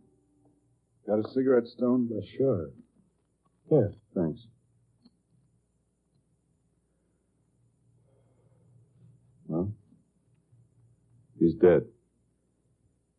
Well, Tincher will feel bad, I guess. I think Riley thought as much of Tincher as he did anyone. Oh, yes, he thought Tincher was great. That's why he wanted to see me, to tell me the barkeep had stolen his money from him. Here's the roll. Tincher brought it. He just took it to keep Riley from throwing it around. Yeah, I know. Tincher's all right. I'll give the money to Edie. Yeah. What kind of a guy was that, Doc? I've seen a lot of guys go out. A lot of bums, too. I never saw one who didn't go a little soft at the end. This guy goes still spouting his hate and yakking about a friend who conned him, he said. There isn't much doubt about Riley's character. He's a long way from the Good Samaritan. You knew him a day. I've known him for 10 years. I'd like to know what made Riley run. The answer isn't very simple, but I'll simplify it. 5 years ago, Riley Johnson was a regulation sort of a guy, no stronger, no weaker than most. You can't measure what the brain men call moral fiber. But it's safe to assume Riley had his share until he got kicked over. And who did the kicking? Edie. Edie? She's all sweetness and light, unless you happen to know her, which I do. I could tell you a lot of things about Edie, none of them very savory. But mostly, she doesn't like a man. She likes men. Parades of them. Like, maybe Guthrie? He's one of them for now. It goes on. Riley couldn't take it, so he left. Made friends with a pothole. And that's it. Oh, that's great. Telephone call for Mr. Randy Stone. Come to the second floor desk, please. Wait here, will you, Doc? Oh, sure. Hello, it's Randy Stone. Oh, yeah. Stone, you wanted the report from the arson boys. Just came in. Well, what's the verdict? Clogged gas line to one of the burners. It's been backing up gas for who knows how long. Long enough to blow up anyway. You're calling it an accident, then? That's right. That's all it was, just an accident. Uh-huh. Well, thanks, Cap. Thanks for calling. You bet. Bye. Well, that was the fire captain, Doc. The explosion at the plant was an accident. I'm glad it wasn't Riley. Yeah, I guess I am, too. Lovely little vignette, isn't it? The Johnson story. Riley's dead. Edie's blind. Oh, not long she isn't. They do some big things now, you know. They can transfer the cornea from healthy eyes to bad ones. Oh, yes. Yeah, I know, but... Edie will see again. With Riley's eyes. He did that? Last thing he did. Told me to tell her to take a good look at herself.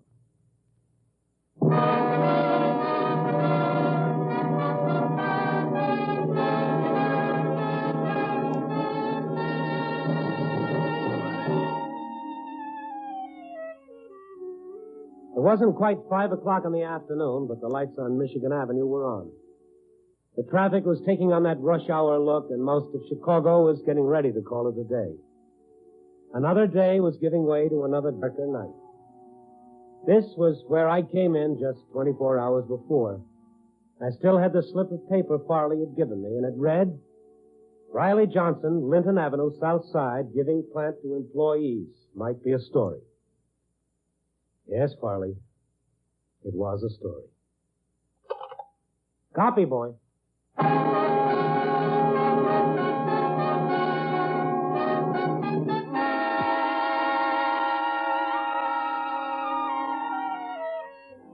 Night Beat, starring Frank Lovejoy, is produced and directed by Warren Lewis. Tonight's transcribed story was written by Kathleen Height, with music by Robert Armbruster. Featured in tonight's cast were Ed Bigley, Gene Bates, Paul Frees, Sidney Miller, and Shep Menken.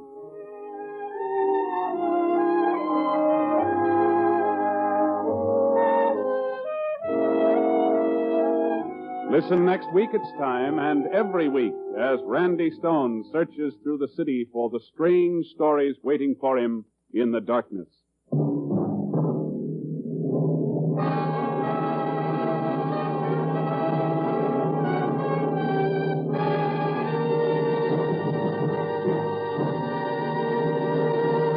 Night Beat came to you from Hollywood. 3 chimes mean good times on NBC. Friday, enjoy sparkling comedy and musical variety with Inside Bob and Ray. And for pictures of Bob and Ray, the winners of radio's coveted Peabody Award, be sure to get this week's issue of Life magazine. Tomorrow evening, enjoy Western Song and Adventure on The Roy Rogers Show. You'll hear another story from the Double R Bar Ranch in Paradise Valley. Also tomorrow evening, the Mario Lanza Show stars Mario Lanza and Lisa Kirk in 30 minutes of your favorite songs. Dragnet, Authentic Adventure is next on NBC.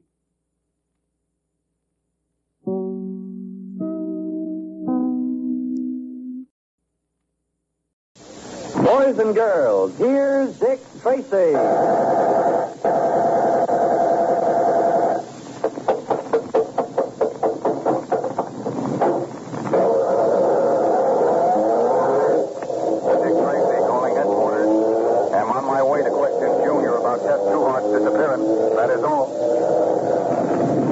Presenting Detective Inspector Dick Tracy, protector of law and order.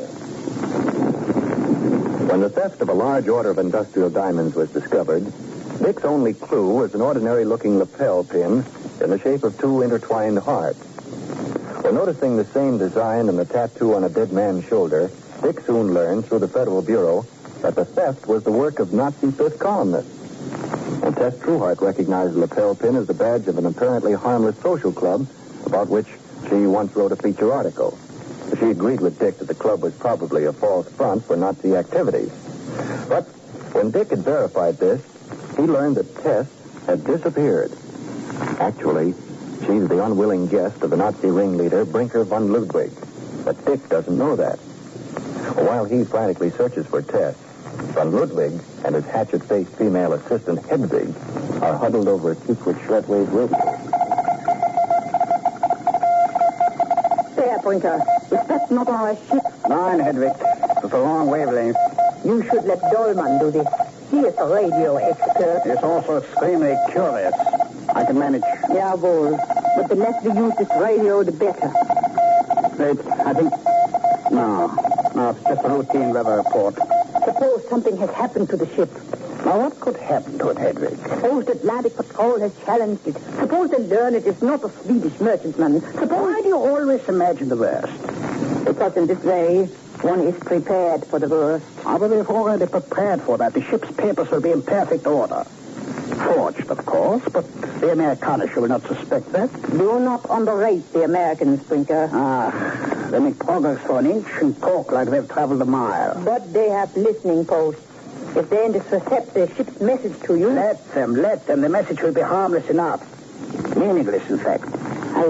I wish there was some other way of getting those diamonds back to Germany. This is the best way, I tell you. You say that because it is your way. And may I ask, Fräulein, what is the matter with my way? Matter with it? Do you think Gundel will go to prison for a forgery he did not commit? Gundel is a Dummkopf. He'll never connect the theft of the diamonds with his membership in our club. You are so sure of everything, aren't you? What about this Dick Tracy? Will he not connect it? Let him. I have a sure way of dealing with Inspector Dick Tracy. You mean the girl in there, that reporter? Miss Trueheart, yes. Once he knows her safety depends on it, he will be reasonable. Don't worry. She said Fritz Hoffman would be reasonable. How did I know Fritz would be a greedy pig? Imagine demanding $1,000 merely for acquiring diamonds with that forged receipt. And they threatened me. Imagine. I prefer not to when I remember what happened to Fritz. See that you do remember it. See that the same thing doesn't happen to you, Hedwig. They will never find me floating in the river. You need me too much. And stop questioning my judgment, please. I only question keeping the girl here. What else am I to do with her? You got rid of Fritz Hoffman. You mean to... No, Hedwig. The girl will cause trouble, Brinker. Well, how can she locked up in there? She is clever, and so is her friend Dick Tracy. And so am I. If you were really clever, you would take your chances with her. The river is nearby. No, I tell you. As long as we do her no harm, Tracy's hands will be tied. But suppose someone made a mistake. Suppose something did happen to her. Accidentally, of course. Meaning you? I am not infallible like you. I am up to make a mistake anytime. Hedwig, if anything happens to Miss Trueheart, I will hold you personally responsible. Oh, I do not mind. I will be responsible. You will be turned over to the American police on a charge of murder. And suppose I should tell them everything. No, you would never do that. You're too good a Nazi. Yes, but I could. The girl is younger than you, prettier than you. You're jealous, Hedwig, eh? See that you give me no cause to be jealous, Brinker. You know that I do. What is all that? Quiet.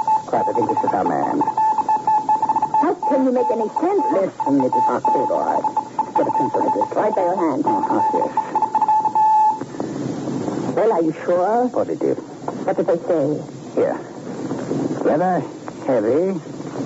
Expect reports early. Rather heavy. But this means nothing, Brinker.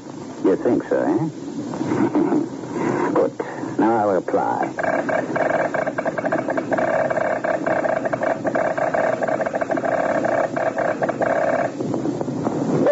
This is crazy, I tell you. All you said was clouds indicated towards you. Patience. You will see. You're right. They're answering. Will you be quiet? Will head east now. So, good. Write this down to Hedwig.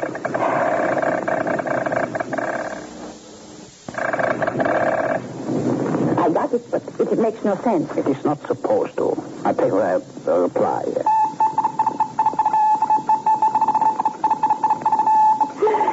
I have it, Brinker. Have overlooked rest. Yes. Now form over till we sign off.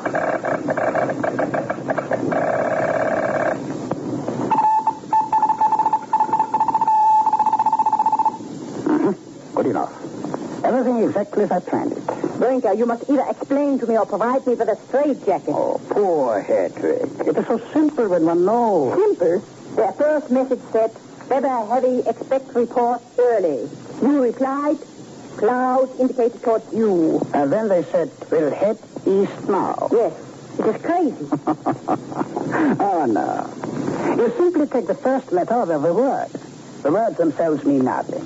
Only the first letters. Oh, I see. Then weather heavy, expect reports early means W-H-E-R-E. Where? Exactly. And my reply, clouds indicated towards you.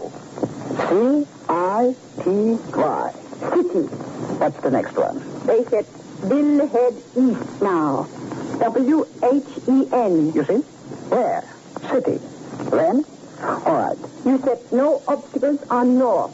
N-O-O. Noon. Then you said have overlooked west. H-O-W. How? And my last message told them. Weather abating in time. W-A-I-T. Now, you see how simple it is? You read their messages and I'll give you my answer. All right, where? City. When? Noon. How? Wait. Very clever of you, Brinker. And the beauty of it is, it sounds so harmless to anyone else. I will send Felix in a speedboat to fetch the ship's captain at noon tomorrow. And when he comes? I will deliver the diamonds, and we will celebrate the handsome profit. So, what do you think of my way now, eh? I will show you at the dance tonight. You haven't forgotten the annual, I hope. Don't worry. You know, I think this social club has just about served its purpose, Hedrick. After tonight's dance, I think we will disband it. I find that lately it is more of a hindrance than a help. And especially with Gundel around. I think it would be better if we simply dropped out of the side. Now, Junior, you were the last person to see Tess before she disappeared. Where's Dick? I did my darndest to find out what was on her mind. Because you know women. Yeah, sometimes I wonder. She didn't say a thing, huh? Yeah, she was flying all over the place getting her suitcase packed. Did you help her do that? Yeah, some. What'd she pack? Oh, the usual junk girls travel with. Lipstick. Oh, what clothes, I mean? Well, she was wearing... I know what she was wearing. I talked to her in her office. What did she pack? Well, she took that blue thing. You know, the one with all that lacy stuff An on evening it. dress, you mean? Oh, if that's what you call it. The one she wore when you took her to the United Nations ball. Well, go on. She took an evening gown. Yeah. And, oh, sure, the satin slippers that go with it. Mm-hmm. Did she say anything about that lapel pin, the 2 hearts? Gee, Dick, I don't think so. All she kept saying was, boy, what a break. What a story. What a break. Yeah, when I talked to her earlier, she showed me the article she wrote about this phony social club. Then she comes home and packs a party dress and...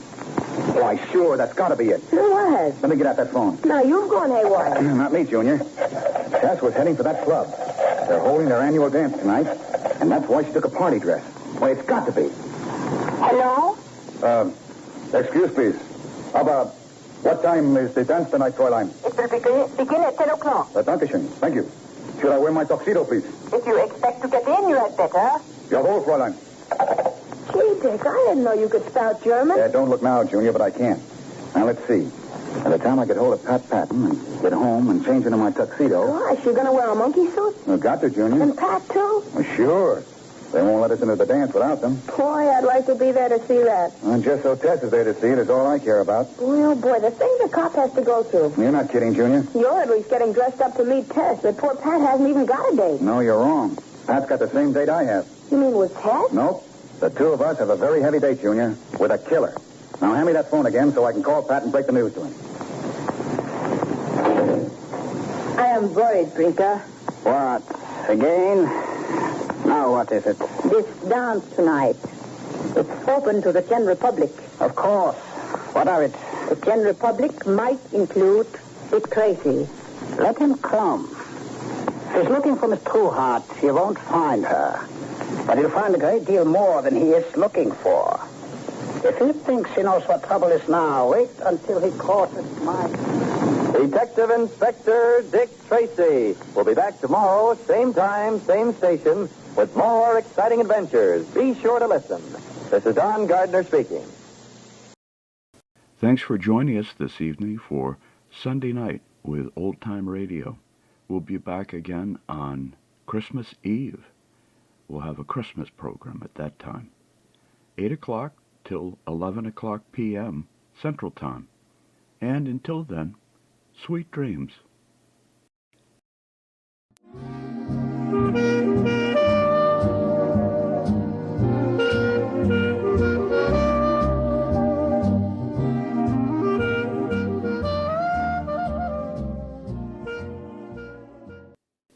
This is a production of Lobato Studios, Sao Paulo, Brazil.